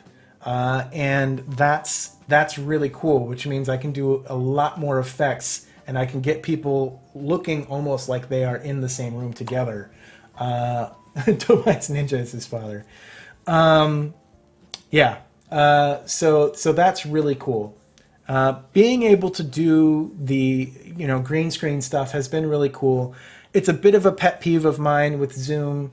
And I don't like the virtual backgrounds. It just never works right. So one workaround that we've done, I am so jumping around here. This is well beyond what this question was. And I think we have other questions that sort of pop into this. But one thing that I've learned is to have the players working in... am I still up? Yeah, okay. Working through OBS and using a virtual camera to connect to Zoom. OBS has slightly better keying functions, so if they have a green screen, they can use that and key themselves out and add backgrounds in OBS. And in OBS, you can adjust how those backgrounds go, how big they are, all this other stuff, which you can't do as a virtual background in Zoom. Then you send that out as a virtual camera, and you tell Zoom that you would like to use your OBS virtual camera, and then you've got a much higher quality key out, and you've got your background in there, and you can change it all within OBS. And then you get a much higher quality coming out. So I like that setup much better. But not everyone has OBS. Not everyone can run OBS. Not everyone has a green screen. So yeah, that's it, to each their own, essentially. So all right, moving on. Evil Dice Monkey, can't keep it clean. Say baths or showers? Yes, because I asked for them to keep it clean. On a more serious note, how are things with the Save and Throw Show studio? Well, now you know. Have you been back there much during the pandemic? Not really. Are you doing okay with it during the now times? Well, it's gone now. We were getting our landlord was very cool, and he did give us a discount on the rent, but it just wasn't enough to keep it around. So yeah. So all of the stuff that was in the studio is now in a storage facility, and it's much closer to me, and I can access it much more easily, and that's great. But yeah, no more studio. So unfortunately, that's how that's working out. All right, Sojander. How are casts chosen for particular shows? Do you or the GM just choose who you think would suit it, or regulars are given a choice of what they like to appear on, etc.? Great question. We do one of the things that I love about my job is casting, and I take great pride in putting together casts that will work well together. And this is, before we were just like, who wants to play in a show? And we would try and put together who we think would be fun and interesting and like that. But we've had to be considerate of who can bring in an audience, who is good, who is entertaining, who knows RPGs. There are a lot of factors that we have to put together for each individual person. And then from there, we need to see how they play. What their play style is like, because everyone plays differently, and we we kind of developed a little system on play styles, and kind of we can mix play styles together. Basically, you wouldn't want everyone of the same play style playing a game because it just becomes chaos. That can be entertaining for some, but for me, it's maddening. I cannot watch shows like that. There are some very popular shows that are like that. I can't do it. Maybe I'm the one who should be rethinking things. But yeah. So no, people are not given a choice of what they'd like to appear on. I work with the GM before a show starts. We work out what the tone is going to be for the show, what they're going for, and we start going down the list of people, regulars usually, who are potentially available, who they want. Usually we try and have at least a touchstone, someone that the GM has worked with before, so that they have some comfort level with at least one other person on the set. I don't like just shoving 4 new people in front of a GM and hoping that it works. Usually you've got to have at least one person at the table that has worked with them in the past. It's really like putting together a cabinet for, if you're a president or something like that. You want people who have connections and can work with each other and get things through. At least cabinets the way they're supposed to work. Ooh, dig, ouch. But yeah, that's kind of how we look at things. And so I'm really, really happy with our casts right now. All of the shows are perfect casts for each show. They just knock it out of the park. And yeah, it's just amazing. So I'm very excited about the cast we have right now. Yeah, I don't, you think, yeah, oh yeah, Session Zeros, Emperor Riptide, absolutely. We will do Session Zeros. Yeah, and I will watch other streams. I will watch, a lot of times we'll have people, when we have guest spots come on, is a chance for me to see how this person plays, especially under pressure. So it's really interesting to see that, and I will use those instances to sort of go, okay, well, that person was, really big and they kind of went all over the place. So they probably aren't going to be great with another person who is really big and goes all over the place. They need to be paired with someone who is more grounded, who can pull them in so that the story can continue forward, things like that. We'll look for pairings and connective tissue between all the cast members that will basically enhance them all and bring out all of the best bits of them so that they are able to perform, and that they'll all be comfortable, so that they're not performing with someone who they're like, I don't like that person. That person is really hard to work with. And we have actively not brought people into the studio because of stories that we know and what people have said and stuff like that. We want people to recognize this as a safe space. So there's a lot of that goes around too. So a lot goes into the decision making into our cast, and I'm just super excited with who we have right now. So, Jenner, given your support of Black Lives Matter, could you let us know what have you been doing or are planning to do to increase the number of Black creators involved in the channel and to support Black creators in the RPG space generally? Another great question. Yeah, fun again. Yeah, Shia LaBeouf never coming in. God, I keep hitting that. I'm so sorry. I mean, one of the core tenets of Saving Throw has always been a diverse and inclusive atmosphere. And, when we first started the channel, it was Barky's Brigade was a fully white cast and crew.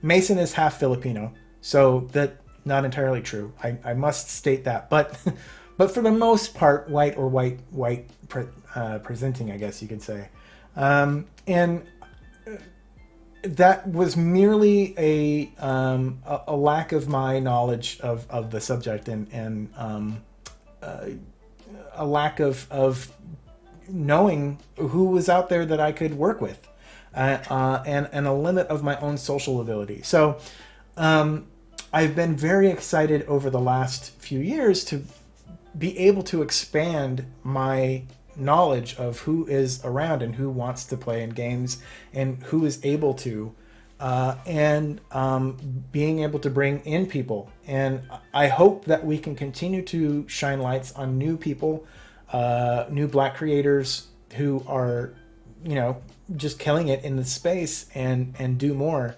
But one of the things that's important to me is it is very important to give voice to people who have traditionally not had a voice, especially in the RPG community. It's a sore subject for many, because you either run into people who are like, I've never run into that problem before in my life, or you run into people who are like, I never knew that was a problem. And it's hard to kind of push through these so-called social agendas or political agendas, which are not such. They're being a good person agendas. I don't know if that's ever been, if that's really even the question. And what I hope is that, like I said, I want diverse casts and crews. I want multiple people of color. I want LGBTQIA representation. I want all of that, because it reflects the players, that reflects the hobby, whether people want to recognize that or not. There are people from all spectrums who are playing these games, and I want to respect that and reflect it. And in my world, my ideal world is that we wouldn't necessarily do like an all Black stream or something like that, just because I want to have a diverse collection of people at the table. And I recognize that not all of our shows are super diverse or anything like that, but it's important to me to have a mixture of people, if that makes sense. I am totally not saying I would never do that or anything. Certainly, if the opportunity became available, I would do it. But watch Into the Motherlands, which is amazing, and they're killing it. And I would say they're doing right by everything. So not to shunt that off to another group, but they are amazing. So go check out those folks. But yeah. I'm hoping that we can continue to raise awareness of marginalized creators, and just through social media, just letting people know, through our RPG Exploration Society, through Assault Bay and other things. We want to be able to feature more creators, more Black creators, more women or female presenting creators, LGBTQIA creators, things like that, to hopefully let people know that there are people in this space that they may not have realized have been in this space for years, right along with them. That's the biggest thing for me, I think, that is a struggle, is reminding people that these are players just like them, and there's nothing new that's happening. Your eyes are just being opened to a new world that's not new at all. It's been there. So yeah, I don't know. That's kind of a weird, rambly answer for that, but I'm hoping that we can continue to raise awareness for creators and continue diversifying our casts as it makes sense. And I know we've talked about it with our shows about introducing new players and stuff, and it's hard because you don't want to just drop someone in there as a token representative of a marginalized group. So that's what I don't want to do. So I'm very much focused on bringing people in when and where it makes sense. Hey, Ghost Owl Studios. Hi, Aqua. Nice to see you. Happy to talk more about that in the future, of course. That's quite a discussion point. But yeah, hopefully I answered that for you. When you get guests in on shows, how do you choose them? Usually guests don't come on until it's the last minute. And that's unfortunate. We've tried to be better about that, but it's impossible to know. You know, one day someone could be working and they're working really late and they're like, I can't make it. You know, we're not paying anybody enough to be able to quit their day jobs or anything like that. So we have to be aware of their needs and stuff. So sometimes it's, you know, we've got a few hours and we have to find someone to fill the spot. So a lot of times we have a list of people that we are dying to work with, and we'll reach out to some people on that list. A lot of times the GM will be like, I know someone who will be good and will fit in, or another player will know someone. And usually we go with that because a lot of times it's just easier to have someone who the players or the GM are comfortable with. Again, it goes back to that player comfort. So we will find someone there. But a lot of times, you know, the GMs and stuff are open and they're like, sure, yeah, let's try someone new. Let's see who we can get. And so we'll go that way. So, you know, sometimes it will be for guests for like our charity streams and for our big fundraising streams. We try and get obviously names and stuff involved to hope to help build audience.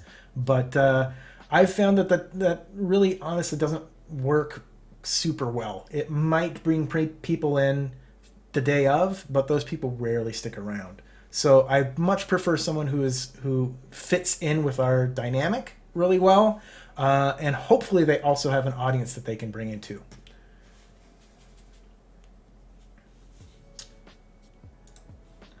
Once you're able to return to the studio, however long that takes, I don't know. Is there any plan to continue some shows? So this is a similar question that was asked before. Yeah, it's not necessarily doubling the workload. It's just definitely a different way of how we work and jumping between things. My hope is that we can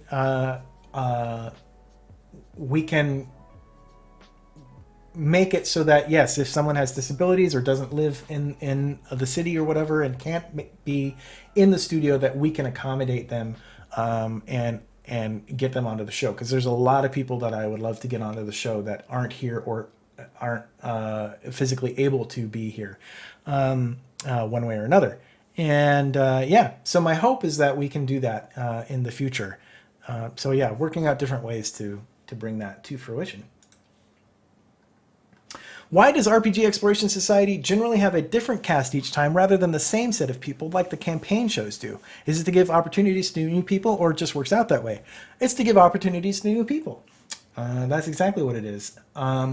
It is hard to do a rotating cast that often, but it really is a great way of finding new people to play with and seeing how people play together and stuff like that. So sometimes I'll take casts from there and just go like, this cast worked really well together. I'd love to bring them back for something. And sometimes it works. Not all the time, but that's something that RPG Exploration Society was meant to, forgive the pun, explore. But we have a new show coming up in January, which I'm not quite ready to talk about until we have settled some things. But it's going to be very similar to RPG Exploration Society, but with a single cast. So I'm excited for that to come out. But yeah, that's how that works out. Hopefully that answered that question.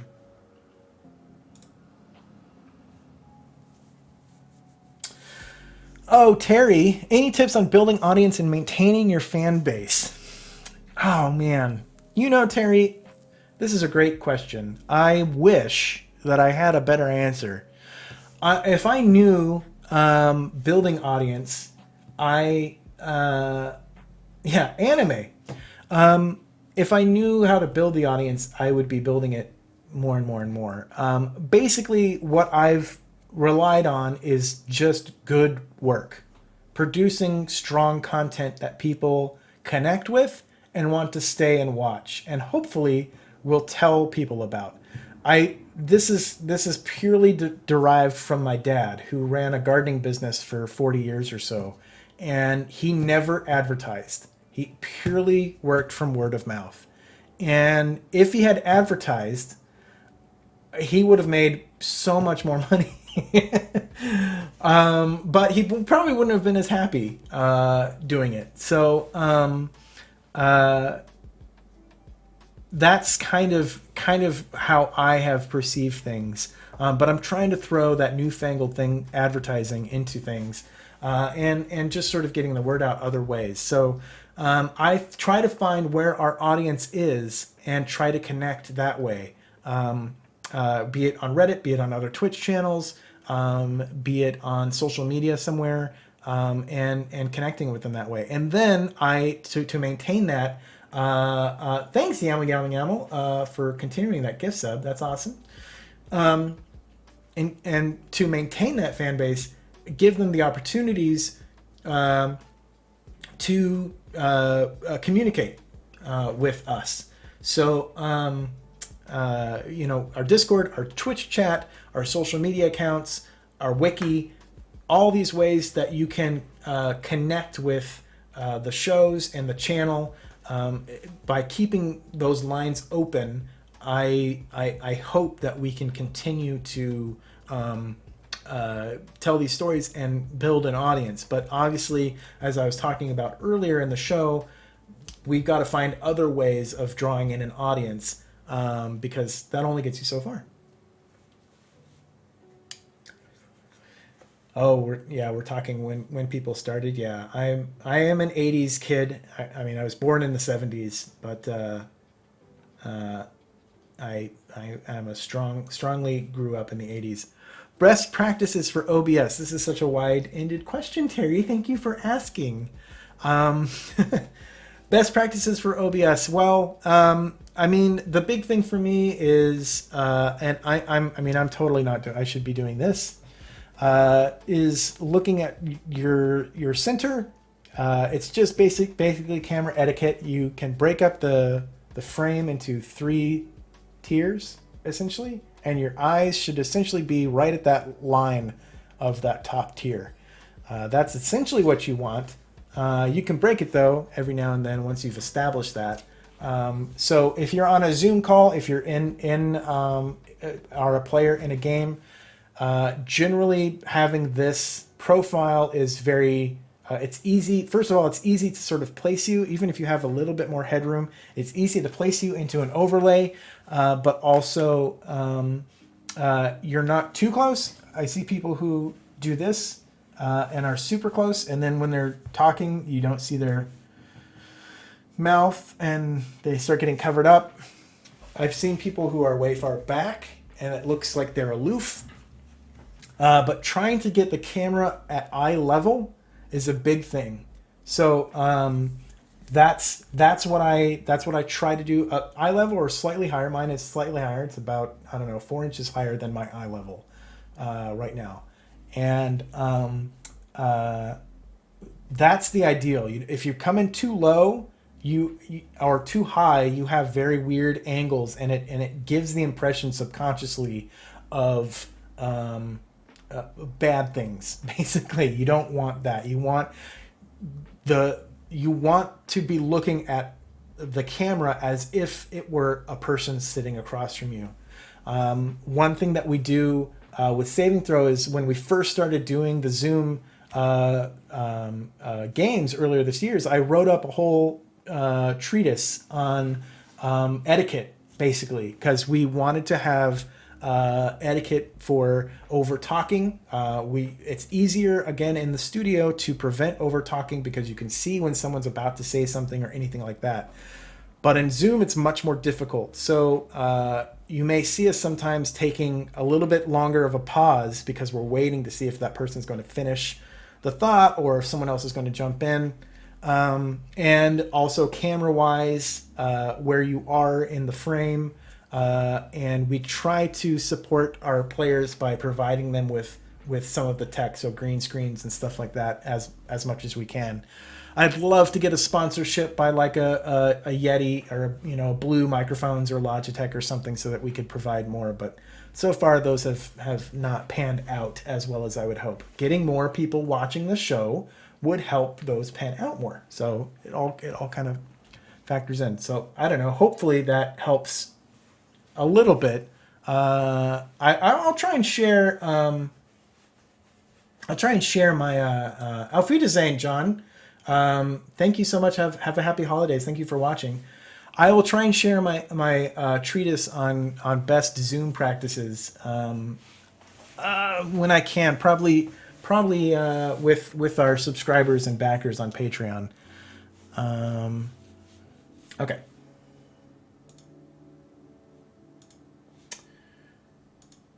All the cool names were taken, not so much a question as a request. Would love to see a show on, or two, walking through the technical side of putting together a show. What is the must-have equipment? What was tried and didn't work? Lessons learned? What advice would you have for someone thinking of bringing their gaming crew into the streaming, sharing online world? Well, this is that show. It's not a regular show because I feel I would run out of content after a little while. Yeah. I usually do talks at conventions and about what I do, and yeah, exactly. Yeah, Zarfin just said that. Yeah,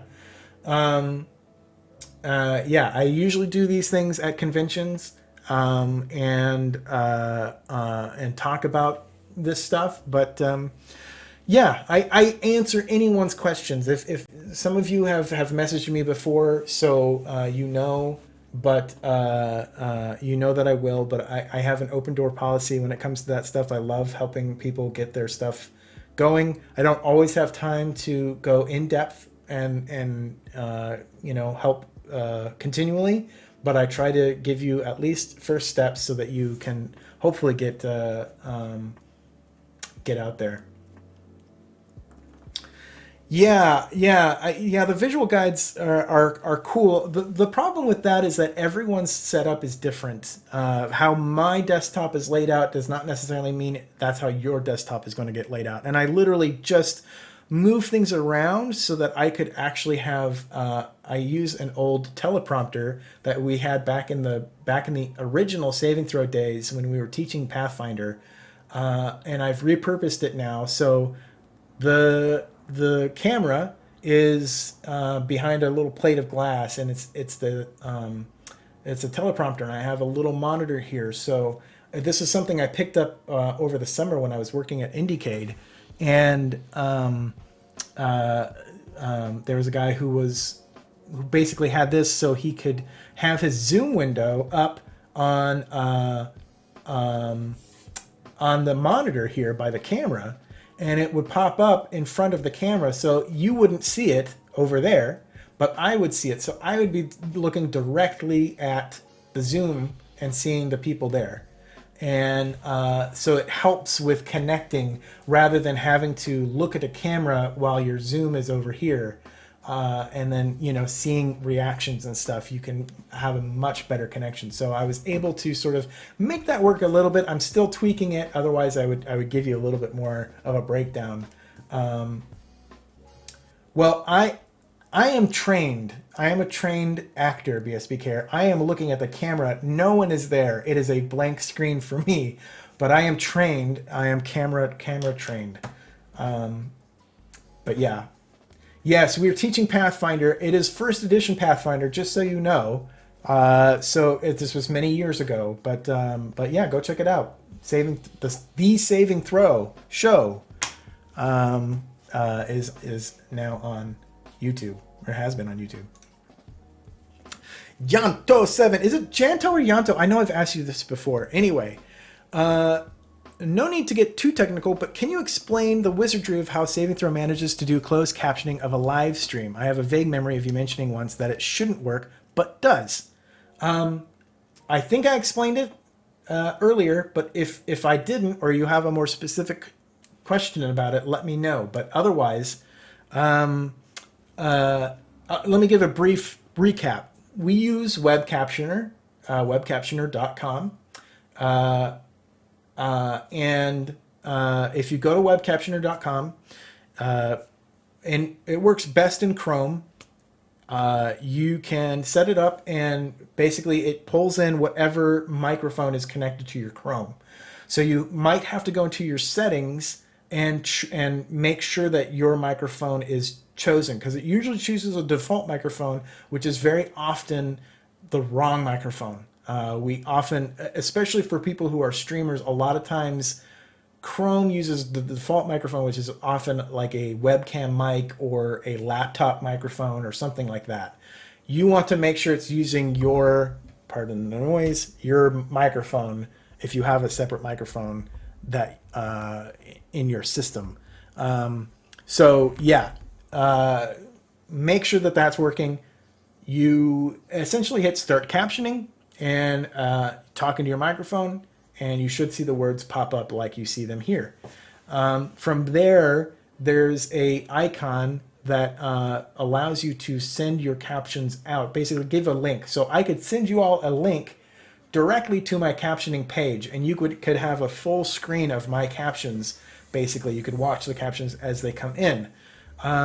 For a stream like this, however, they have a broadcast link, which is essentially the same link with the word broadcast put at the end. I think question mark broadcast. And I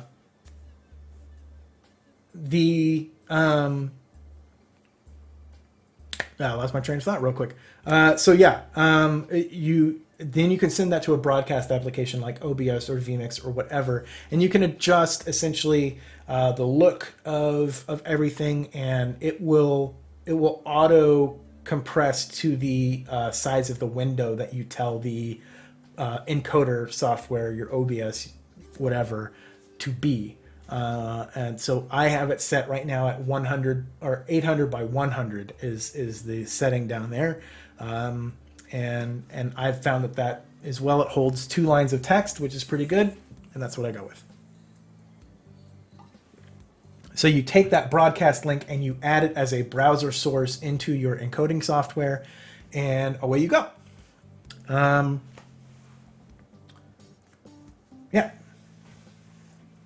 Oh, that DAT network. Hi. How's it going? How am I so darn lovable? I don't know. I have lovable friends, I suppose. It's great to see you. Adam, is that you? Call me.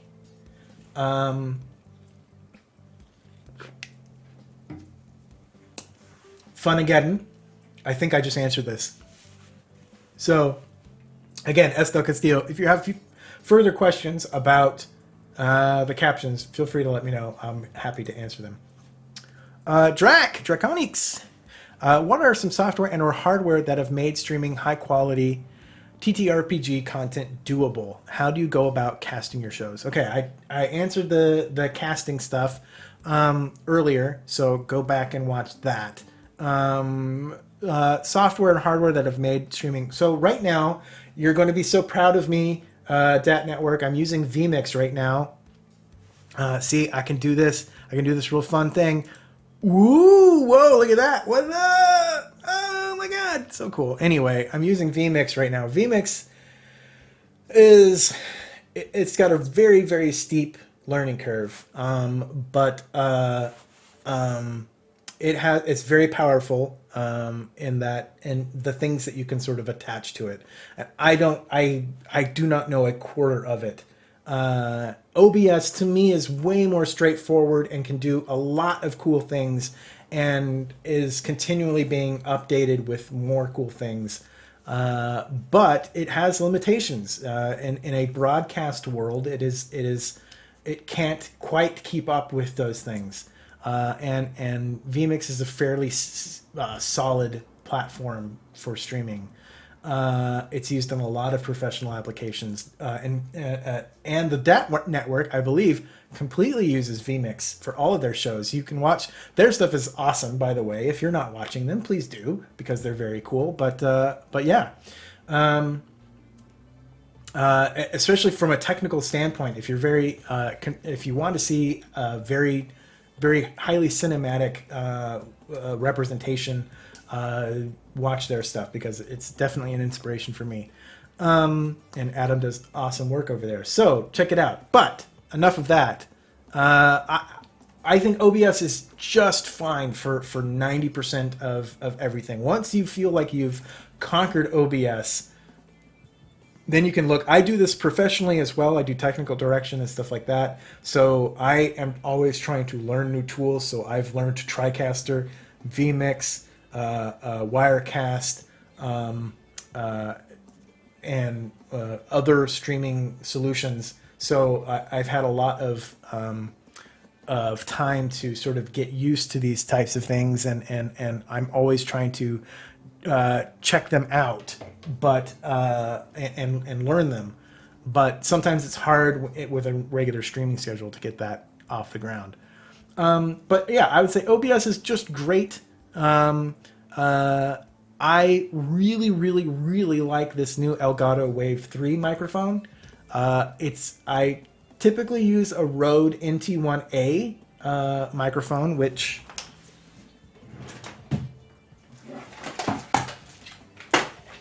I have.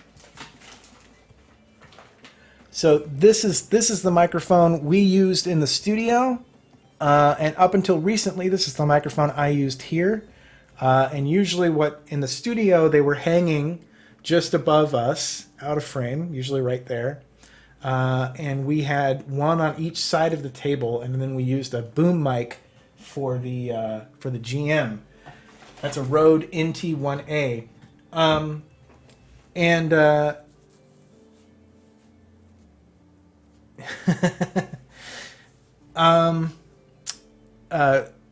Yes, the DAT network is a very harsh taskmaster. Yeah, vMix for calling in, that's a whole other thing. I'm not even going to get into that. But I was using the Rode NT1A and a program called Voicemeeter. And what Voicemeeter does is it's a very complicated piece of kit, but it's free. And what it does is it allows you to essentially create virtual cabling. You don't need Voicemeeter. You can just get a virtual cable. It's called a virtual cable, put out by the same people. And essentially what it does is it tells your system, Windows only, it tells your system that this microphone should only be heard by this specific output.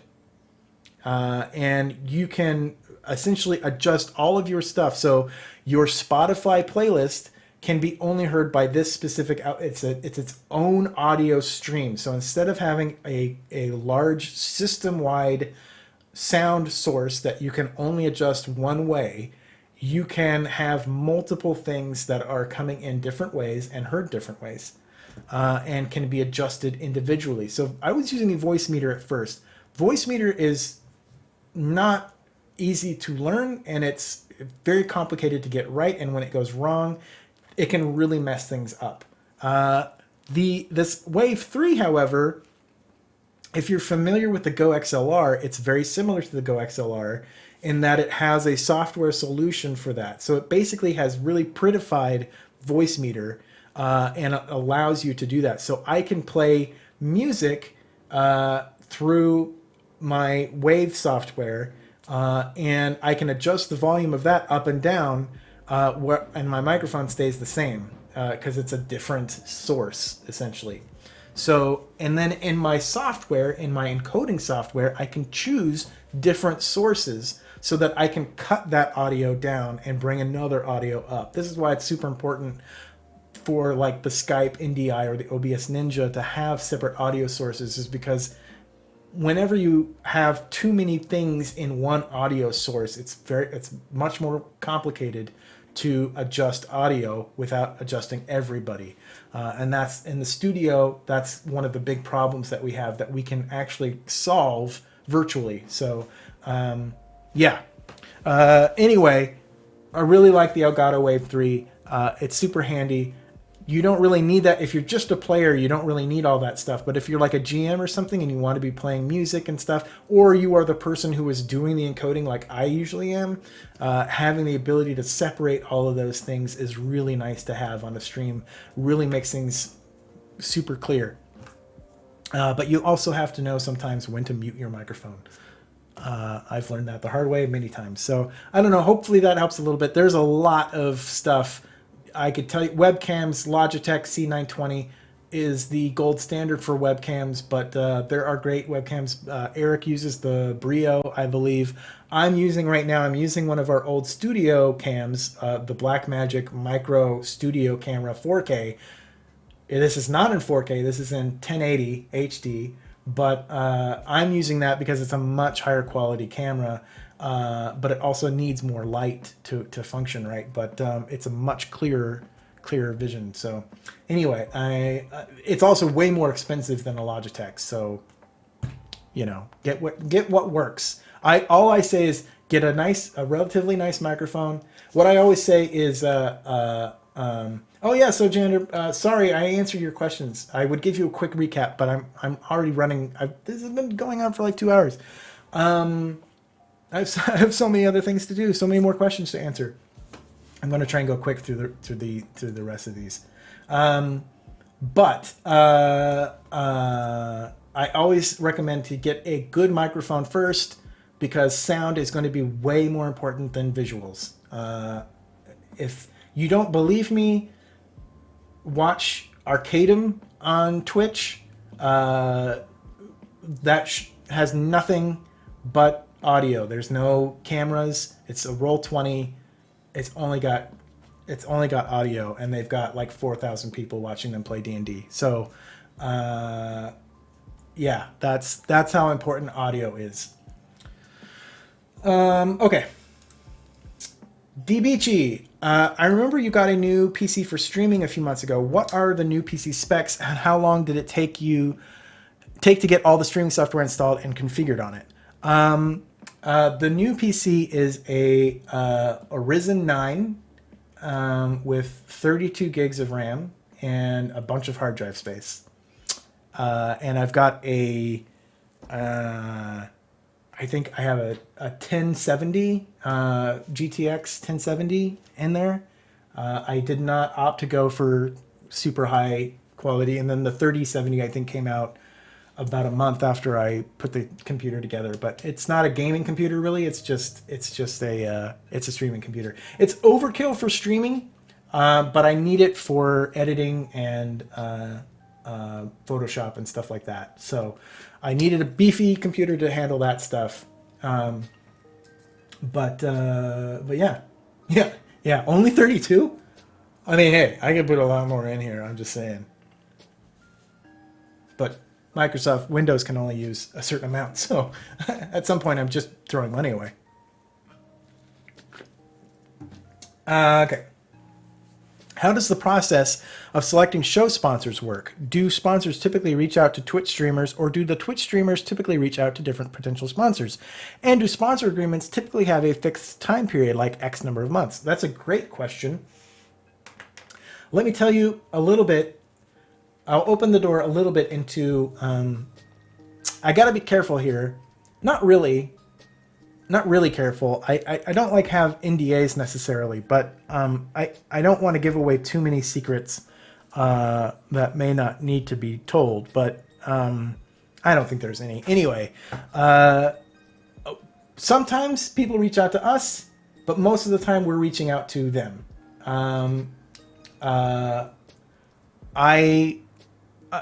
Especially over the last year and a half, I've really been... Last year was my reach out to sponsors year, and we started establishing a lot of good sponsor relationships. And then this year we reached out to those sponsors again, and COVID hit, and everyone was like, we have no budget anymore. We can't handle anything. Sorry, goodbye. I said good day, sir. And it's been left at that. And we're trying to slowly pick back up with those sponsors and build up some new sponsor relationships. But yeah, for us, our size, the size of our channel is just not enough to draw the eye of sponsors. At least big sponsors, like I was talking about, like a Blue Microphone or Logitech or something like that, we're not in the limelight so much. Although we do more work and our quality is super high, again, it falls back into the views. We do well with views. We're not poor. We are not view poor, but it really does come down to how many people are watching you at any one point. And that's something that we need to raise.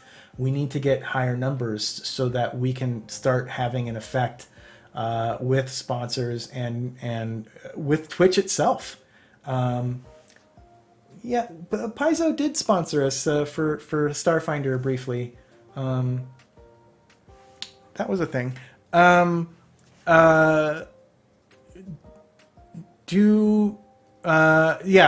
but sometimes we get some awesome sponsors that reach out to us, like Norse Foundry reached out to us, and that was very cool. So we have cool people who reach out to us who have like Kickstarters and stuff, and that's great.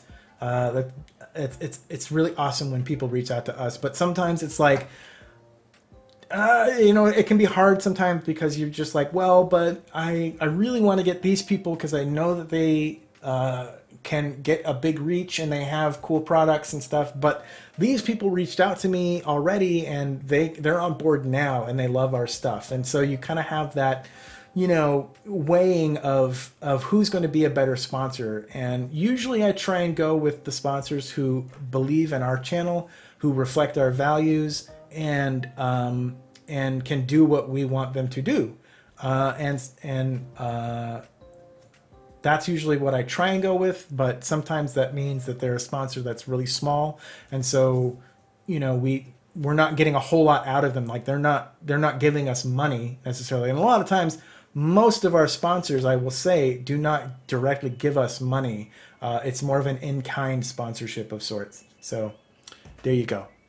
Sponsor agreements, they differ between all the sponsors.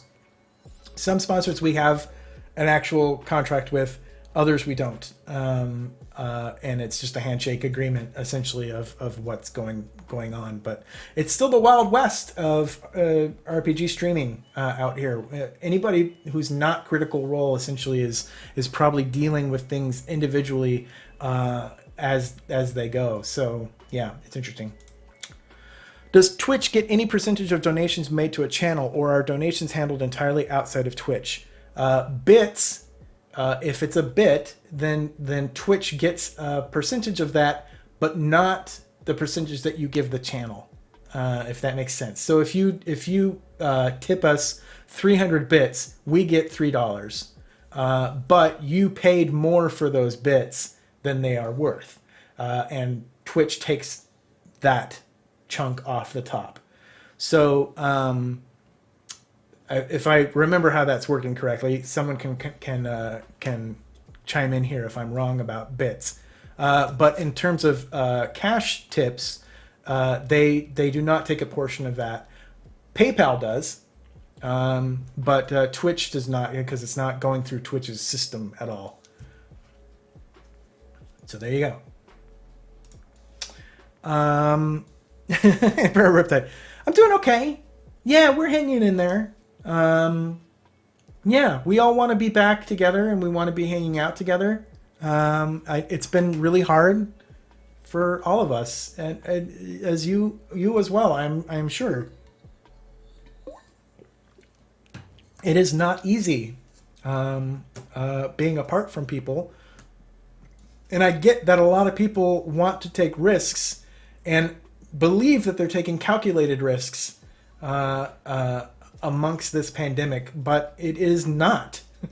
Don't take that risk with your life or with another person's life. Stay at home. It's okay. It's okay to be at home. Evil Dice Monkey, how are the TeePublic sales? Do they contribute a decent portion of the sale to your revenue? I'm not looking for figures. I just want to know if my buying things from the store is better or worse than a sub if I have limited funds in a month. No. they do. We get, I will say we get under $20 a month usually. Maybe $25 a month on average from TeePublic. Out of all the things we sell on TeePublic, that's how much we get back.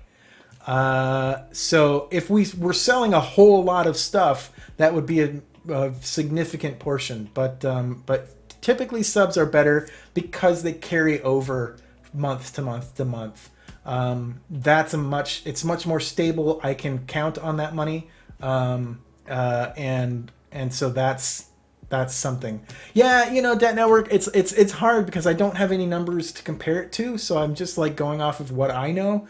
TeePublic kills TeePublic kills like ad revenue from Twitch. TeePublic does better than that usually. But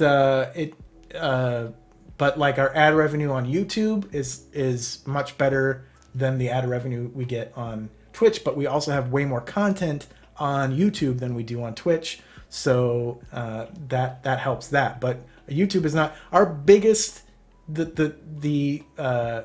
our biggest income generator are tips. After that, it's subscriptions on Twitch, and after that, it's Patreon.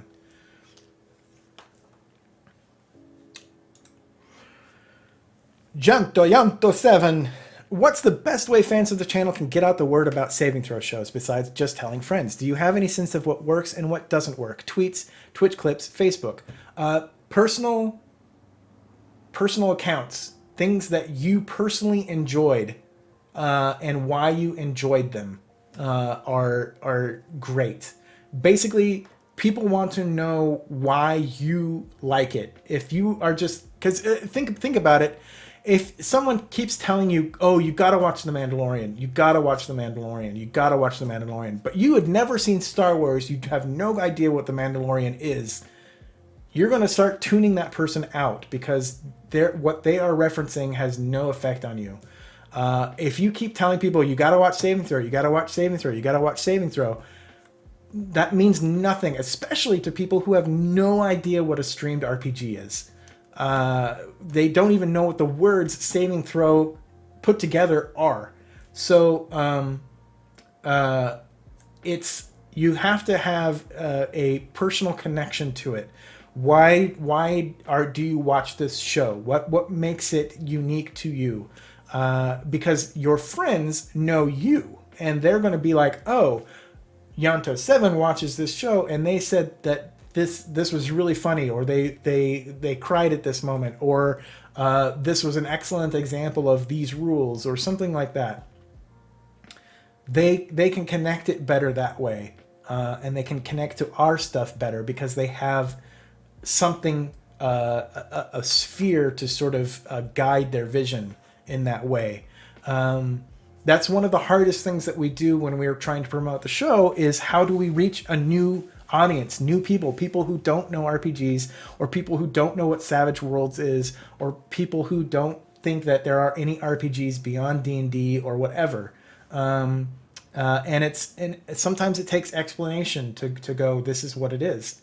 But also it's like, some people are just not down to watch a streamed RPG, which is why we try and get the word out about our podcasts, or that we have videos on YouTube that they can watch at any time. So it's different. It depends on the feedback that people are saying about it. And it's hard because we're not privy to all of that all the time. So but I think personal references always help, and rate things on YouTube, subscribe, like, comment, all those things. Tag the algorithm for YouTube and put our stuff higher. And what YouTube does is it takes higher stuff and it applies it to higher stuff. So right now, our videos are usually shown with similarly sized videos, rather than attaching us to a Critical Role video or something that's watched by hundreds of thousands of people, and exposing it to that audience. It's showing it to people who are relatively in the same size audience as us. That's fine, but it doesn't help us get out there. It doesn't help us reach new people. So the more you can like, the more you can share, the more you can comment, rate our podcasts, put comments on the podcast, put reviews out, mention them in, whenever you see on Reddit or something, people asking for what are your favorite stream shows or podcasts or whatever. If you can drop a mention of us, just basically putting it out there is the best way to go. But yeah, raising those algorithm numbers, again, it's all about getting viewers in to watch the show. That's what's going to raise those the value of the show in people's eyes. Yeah, comments. As Megan says, Megan runs our social media and she is amazing at it. And yeah, commenting, it shoots up the algorithms on Twitter. The more connections that you have, the more people commenting, the more a hashtag gets shared, the more you shoot up the algorithm and you get seen. Facebook, we know, doesn't show you. It by default does not show you. I'm not even on Facebook, but it doesn't show you when I was on it the things that you want to see or in a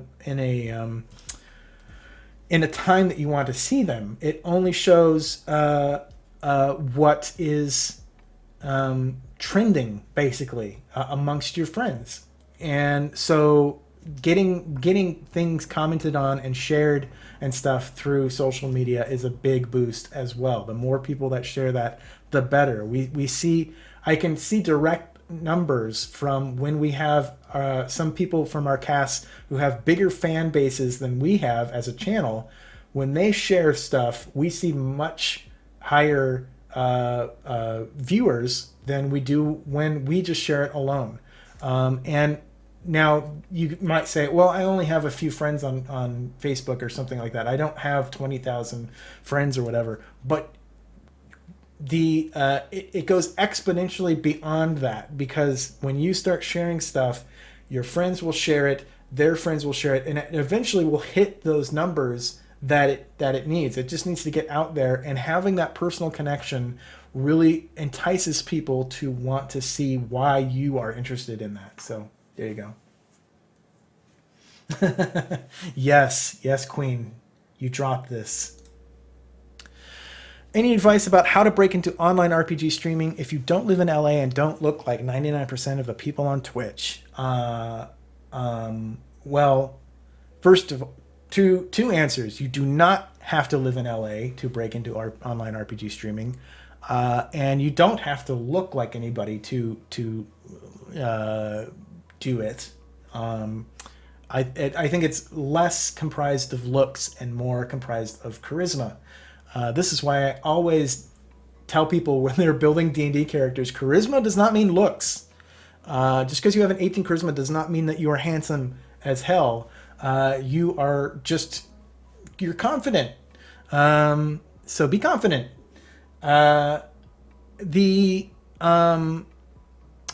Yeah, you can live anywhere. Enter the Motherlands. They're not in LA. They're in the Midwest. I think Chicago is where Cypher of Tears is based out of. There are people in England. There are people all over the place who are doing streamed RPGs. And with the advent of like Skype NDI, OBS Ninja, and things like that, and Zoom, for better or worse, it's easier than ever to get a group together and get on the internet and play a game. What I recommend is that you consider it as entertainment in addition to a game. I don't think we would have... I think there are different schools of thought here. I think that there are people who play the game as they would play the game around a table, and some people have found success with that. I prefer to add a bit of theatricality, cinematic nature to our shows because that interests me as an individual, and I prefer to be. I want to produce stuff that I would want to watch. Thanks, Fun Again. Thanks for gifting that to Farquad, our good old Farquad friend.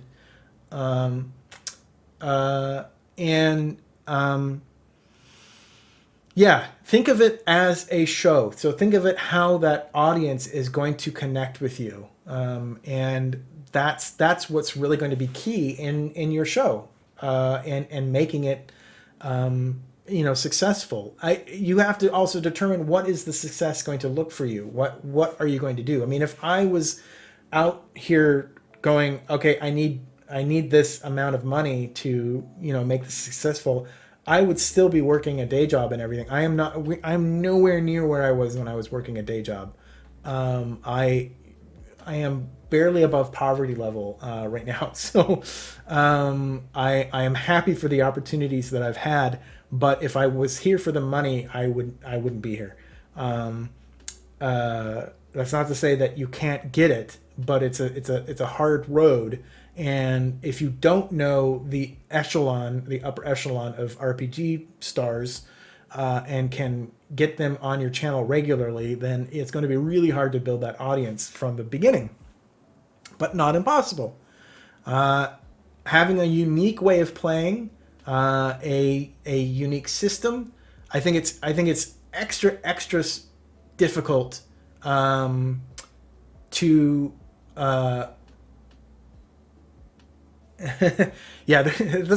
Sorry, that's just guilt, Megan. It's chocolate. It's going to be much more difficult for you to start a D&D stream in this right now, just because D&D is the de facto standard RPG out there, and it unfortunately Twitch put all of its money into D&D as the RPG, and people look to that as that's what it is. Thanks, Landauer. Thank you so much. Yeah, Rocky Mountain Savages. Thank you. Bureau 13 was so fun. D&D is just hard. It's hard because you're in a mass of other D&D streams, and you've got to have something that's going to bring people out. So I try to say no to look beyond D&D. But if you want to play D&D, if that's what you're most comfortable in, do it. Don't go outside of your comfort level just to please people. Do find a way to make what you like work for you. That's really it. Yeah, DJ Regular, improv exercises, classes. That's super helpful.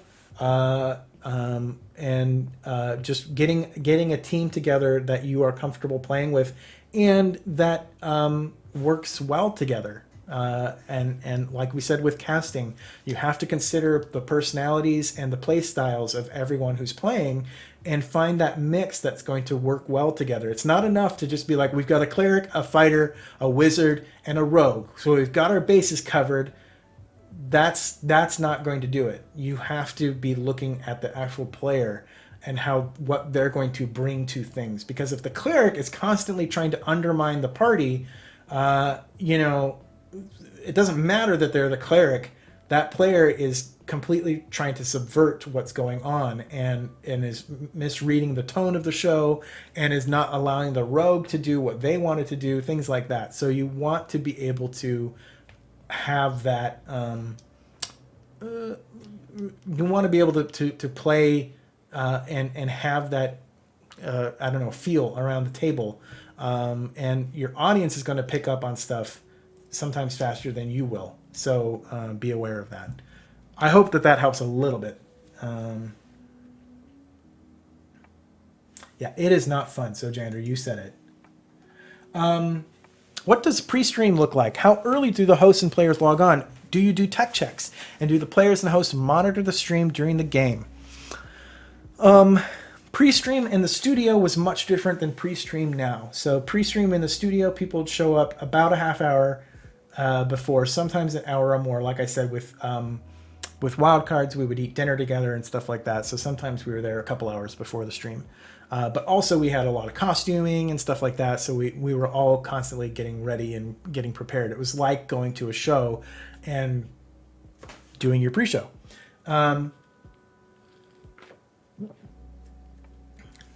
Oh, that's awesome, Jency. That's great. When the charity stream comes up, be sure to let us know so that we can hopefully send a link out to our friends. Put it in our Discord. Put it in our community hype channel so that people know about it. Now that we're doing Zoom, we also have the call time is usually a half hour before the channel, unless there are technical needs like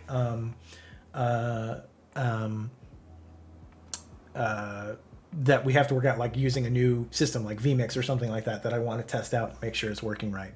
Then it's usually like an hour beforehand. I do tech checks. I do tech checks, and we just make sure that audio is of the is at the right level, and that cameras are generally situated around the player in a way that I can make it work. I also have to pull everybody into the streaming software. I have to resize windows and put them in the right configuration and stuff like that. Yeah, I try to have people not monitoring the stream during the game. It is distracting, and if anything happens in chat, they usually start mentioning things, and it breaks stuff up. We went down last week, I think. We went down very briefly during Good Society, and I remember Terry mentioned everything was going fine. They were still going. We were recording fine. No, there was no problem on my end. On my end, there would be no, like, OBS was already attempting to reconnect. The video output would be fine. No issues, no problems. But Terry was watching chat, and she's all like, wait, I think we went down. And then everyone stopped and was like, oh, are we down? Are we down? Are we down? And by the time they figured that out, we were back up. And so I was like, well, yeah, but now I have to go in and edit this stuff out because of, we were literally not down longer than a few seconds. So, but also chat can sometimes give away plot points. Chat can backseat game, which we have a strict no backseat gaming policy here. Don't do it unless we ask you for the answer. Yeah, so I try to encourage people. In the studio, there is that no one watches. We do not have chat up, nothing. Only the person running the system can see it. Yeah, there's that command. But yeah, in the studio, no one can see chat. But it's hard for me to monitor that when everyone's remote. So sometimes they do. Okay, a couple more questions here. Can you give us a sense of what your duties are when you're running a stream, including a stream you're also playing in, like Wildcards? How many monitors and windows do you have open? Do you use a stream deck? Are you communicating with the mods and the host via text? Yes. This is a bit of an elaborate question. I am.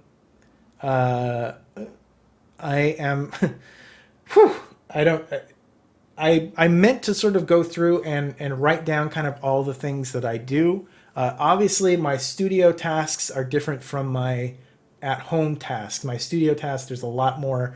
I'm making sure the fridge is stocked. I am, sweeping up a bit. I'm cleaning off the table. I am, setting up microphones and things like that. In addition to all of the tech stuff that I'm making sure is working. Here, I just have to worry about the tech. The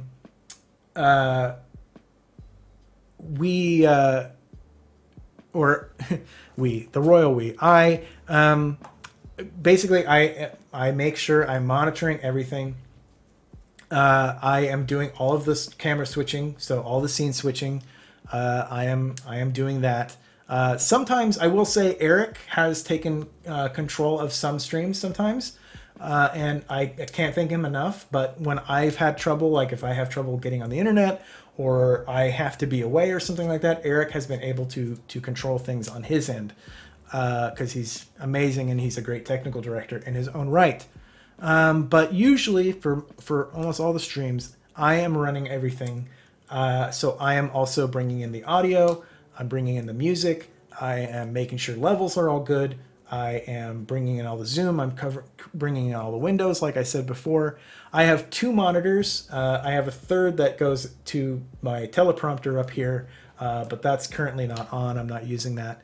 But I have 2 monitors that I primarily use. I've seen streamers with 3, but I can't get away with 3 in the setup that I have here. And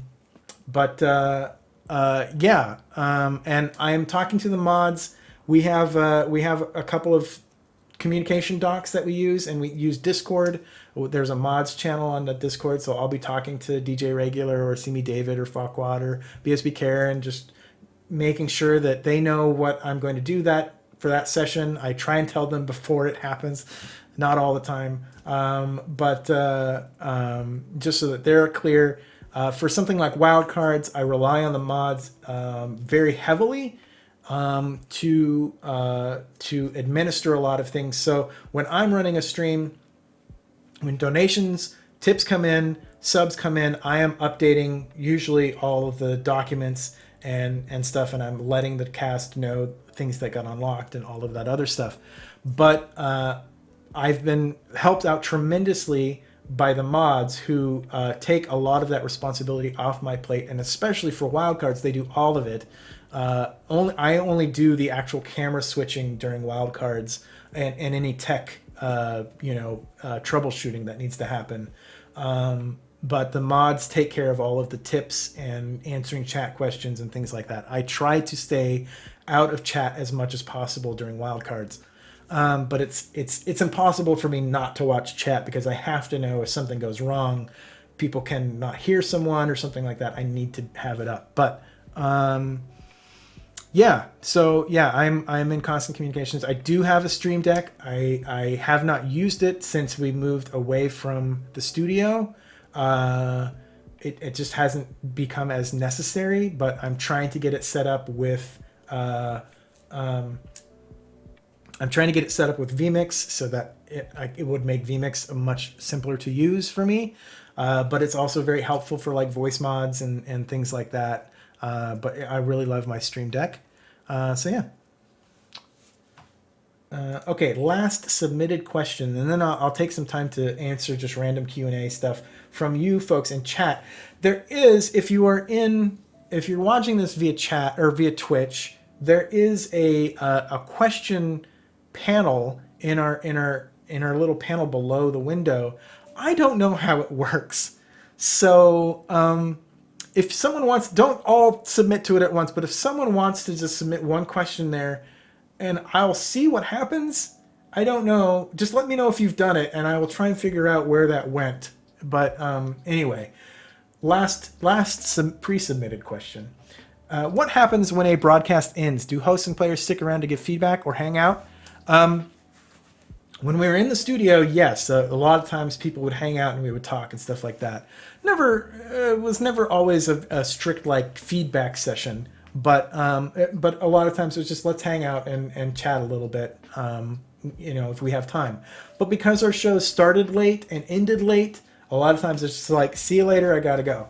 But now some of the shows that are starting earlier and stuff, we can end the show and kind of have a little bit of a debrief and kind of talk about what went well, what didn't, and stuff like that. We kind of hang out when we can, but not all the time. Okay. So that wrapped up those pre-submitted questions, and I'm going to go over to chat now.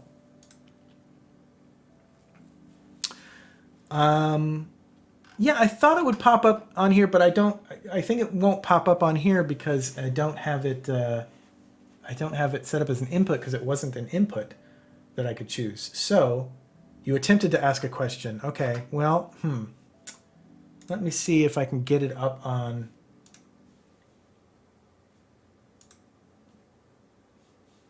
Yeah, it's not showing up there. There were several question. Yeah, there were several question extensions that I could use, and I wanted to test it out, but it won't. Okay, there we go.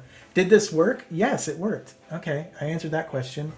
What's your favorite junk food? M&Ms.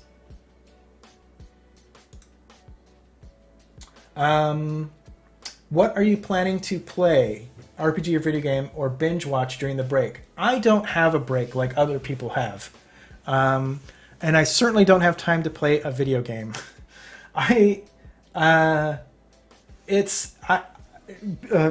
Friends have heard me lament this a lot. I wish I could play video games like other people play video games.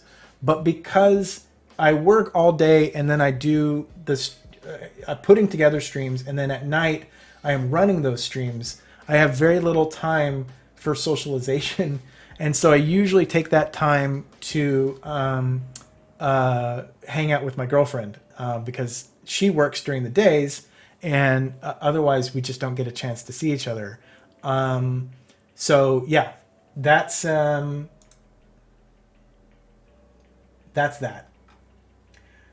What do you want for the holidays? The same thing everybody wants: world peace. I want people to have compassion. I want people to have empathy. I want to give that to people. That's what we're missing right now. People are not paying attention. I feel like it's disturbing to me. That's what I want for the holidays. Does this go to another? Okay, no, it doesn't. All right.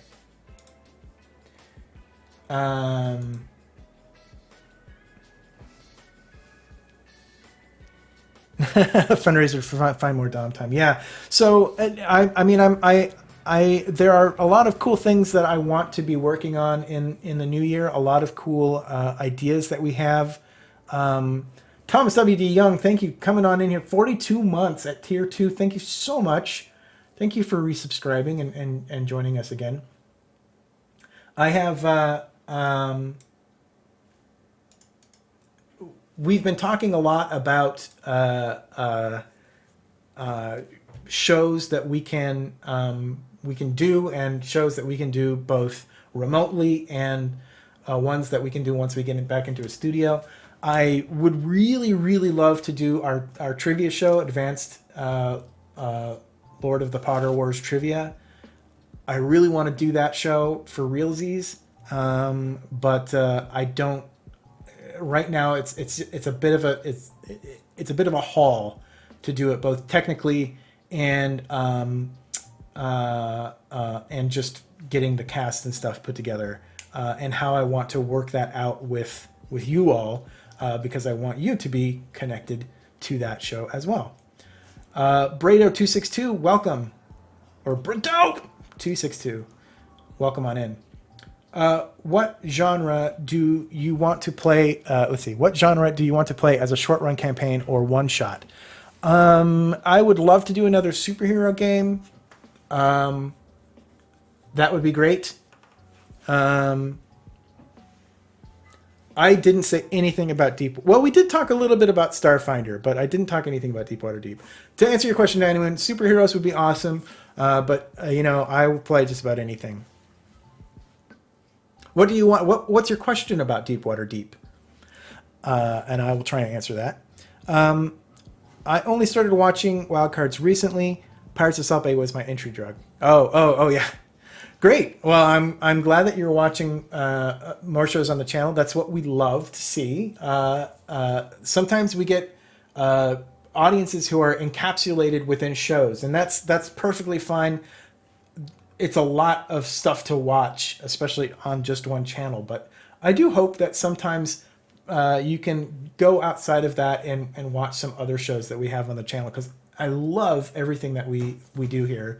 And I wish that we could continue running everything forever. To answer that question, Brado, at this stage, it is not going to continue, unfortunately. I mean, you never know. It could come back at some point in the future. We were lacking the support from Paizo, and it wasn't quite getting the audience that we were hoping it would get, the support, and so it's a little hard to keep a show on like that. But I love all those people, and I would love to bring them back.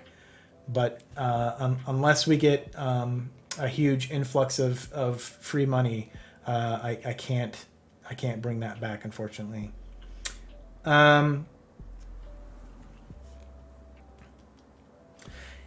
Yeah, maybe if Megan wants to run another Mysterium game, we might get some more Mysterium. Oh, Black Bag, yeah, you've gone way back. Yeah, back the early days of the middle studio. So we started in a garage, if you don't know. We started in my friend Tyler's garage. Tyler, who was the GM of Deepwater Deep, and who has been in many things, Dark Lanterns most recently. Yeah, we started in his garage, and we eventually moved into a studio in West Hollywood, and then eventually moved into our last studio, and now we're in a storage facility.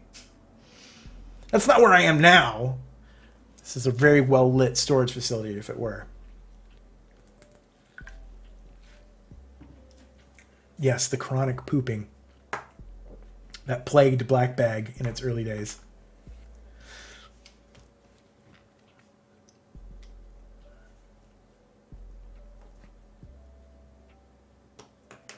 Oh, thanks, Zevon. Thanks. That means a lot. And tell other Savage Worlds people to tune in. No, we've loved working with Pinnacle at times. Pinnacle does not sponsor us. They don't pay us except when we explicitly say that they do. Yeah, I think Savage Worlds is a fantastic system. So.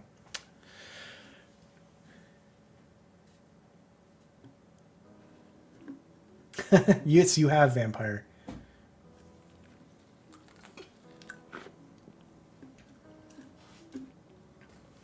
Being UK-based, I have problems watching a lot of shows live. I try to make it to Wildcards. Everything else is just on the wrong days of the week for me, but I watch it all via the VODs. Great!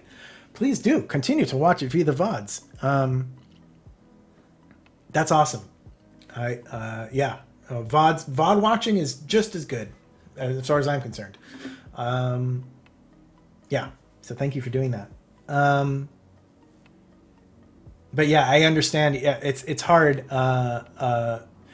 I wish we could start earlier, our shows earlier in the day, but because of people's work schedules and stuff, it's just made it really hard. Even working from home, only like the best I can do is like half of the cast can do an earlier stream. The other half just can't commit to it because they have work. So yeah, eventually someday, I'd love to be able to get to the point where we are financially stable enough that we can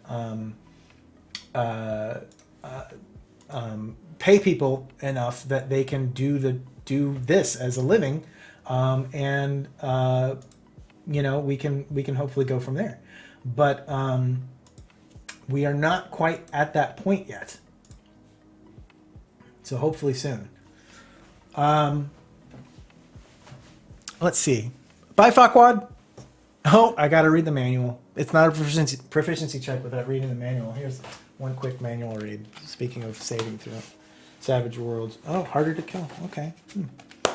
I am excited to level up Buster Callahan if he stays alive. So please do look out for that when we come back. I believe we're coming back the 8th of January with more wildcards.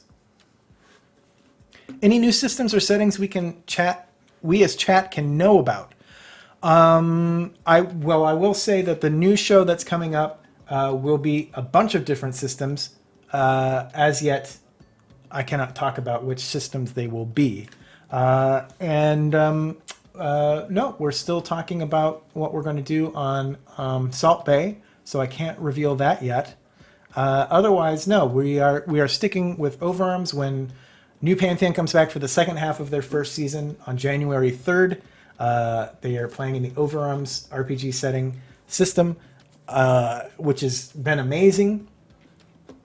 Dice Ex Machina is still D&D, and Savage Worlds for wildcards. So yeah, I can't unfortunately reveal anything new quite yet, but hopefully in the next couple of weeks, certainly by the first of the year, I will be revealing what the new show is, and hopefully have a little bit more.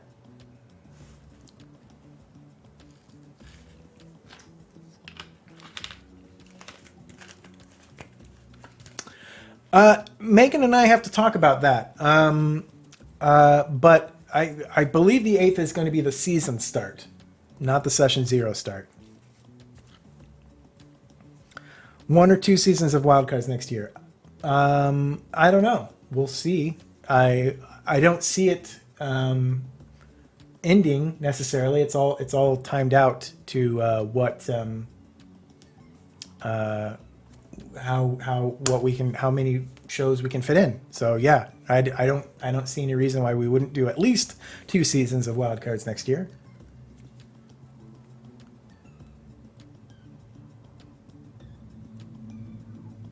I have time for a couple more questions. And I'll sit patiently and watch.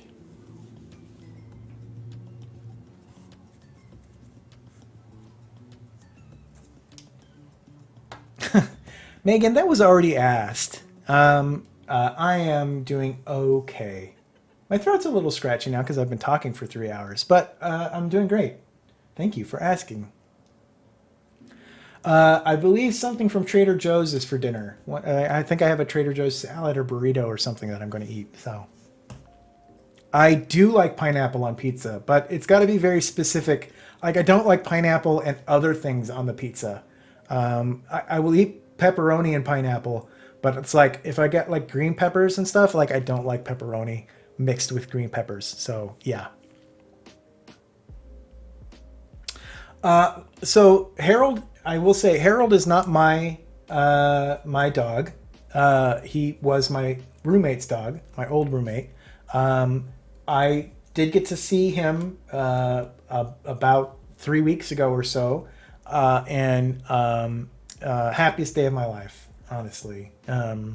Harold is doing great. Yeah, no, he is doing good. He is getting a couple of health issues, which are very familiar to pug owners, but he's doing fine. Yeah, he's happy. He's living with the 2 cats over there, and yeah, he's great. No pupper here in this house. No cat. No. I have my old cat's ashes on the desk with me. That's all I have. But they're in it's in a little like curled up kitty.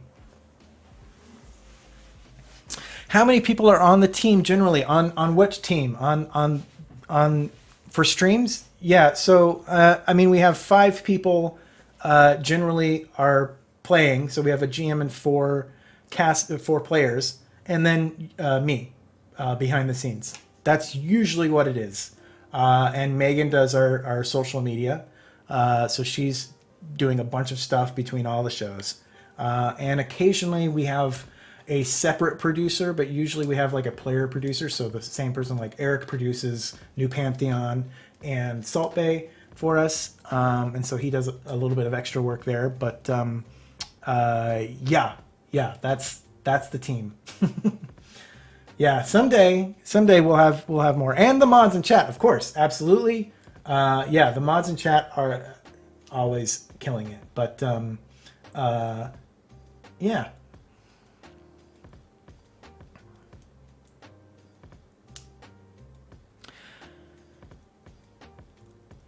Mace 134. I mean, all credit goes to Garav, who kind of started that trend with wildcards. And Megan and I have just been trying to keep up and catch up.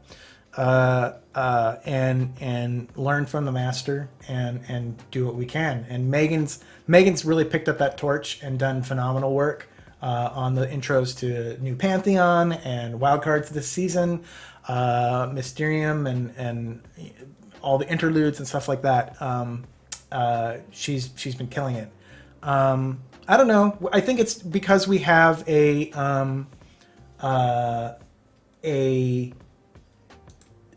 eye for cinematics. Kind of helps a little bit with that.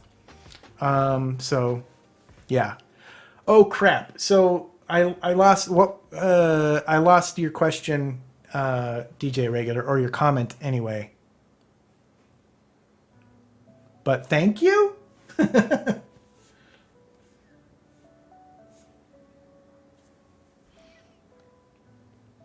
Everybody in Wildcards has a theater background except for Gaurav.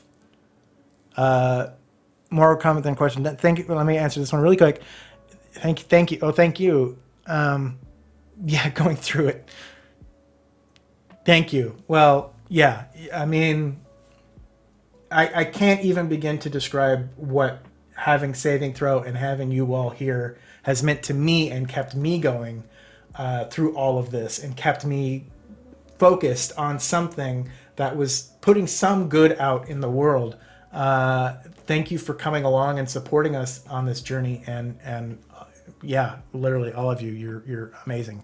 Yeah, Gaurav has some improv background, but Megan and JCC and I all have theater degrees. And then JP, I think, did theater and obviously improv and stuff as well. But yeah, I think Gaurav was the only one who had sort of the least amount of theater training.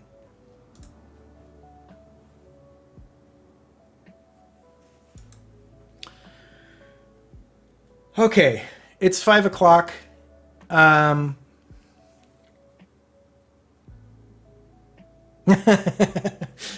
DJ, yeah. I don't even know if I can get that tone, that somewhat condescending tone that can come out of that. It's really more of a comment than a question, but I think you have a hot ass. I don't drink beer, but I will drink more water. That's a handy tip. If you ever meet me in public and you're like, let me buy you a beer, I'll go, save your money.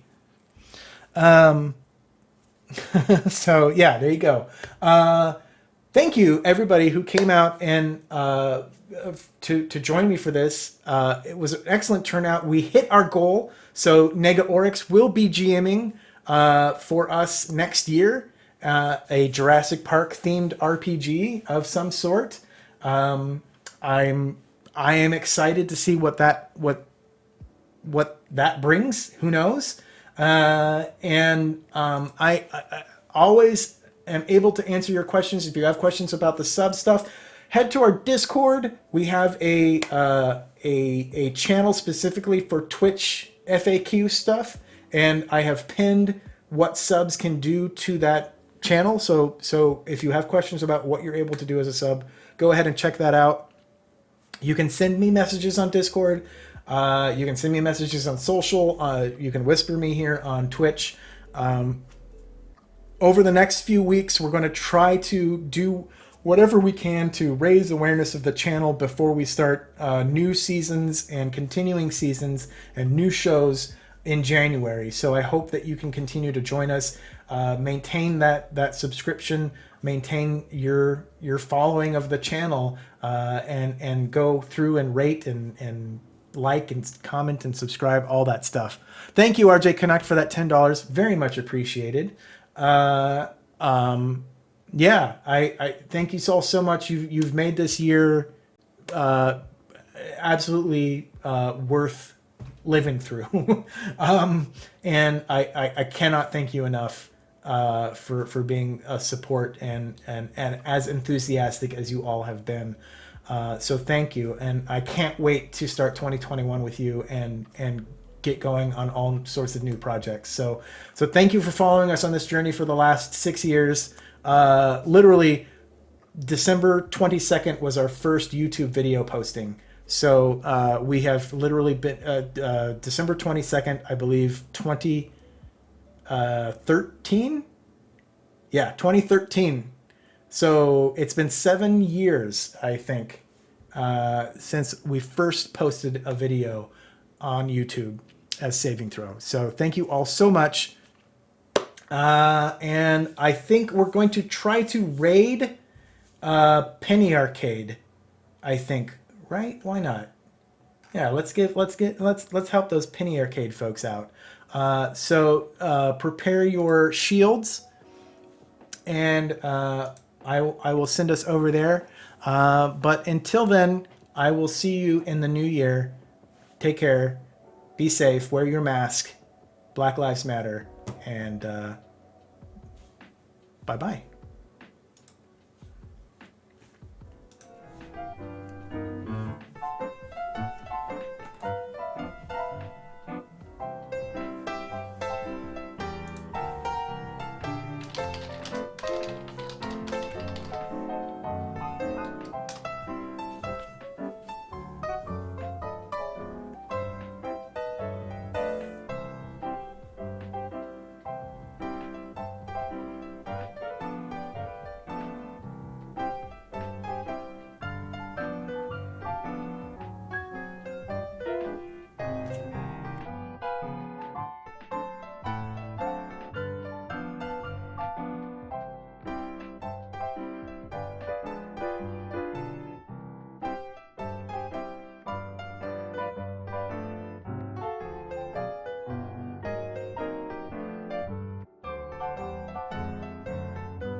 Well, we got a lot of subs.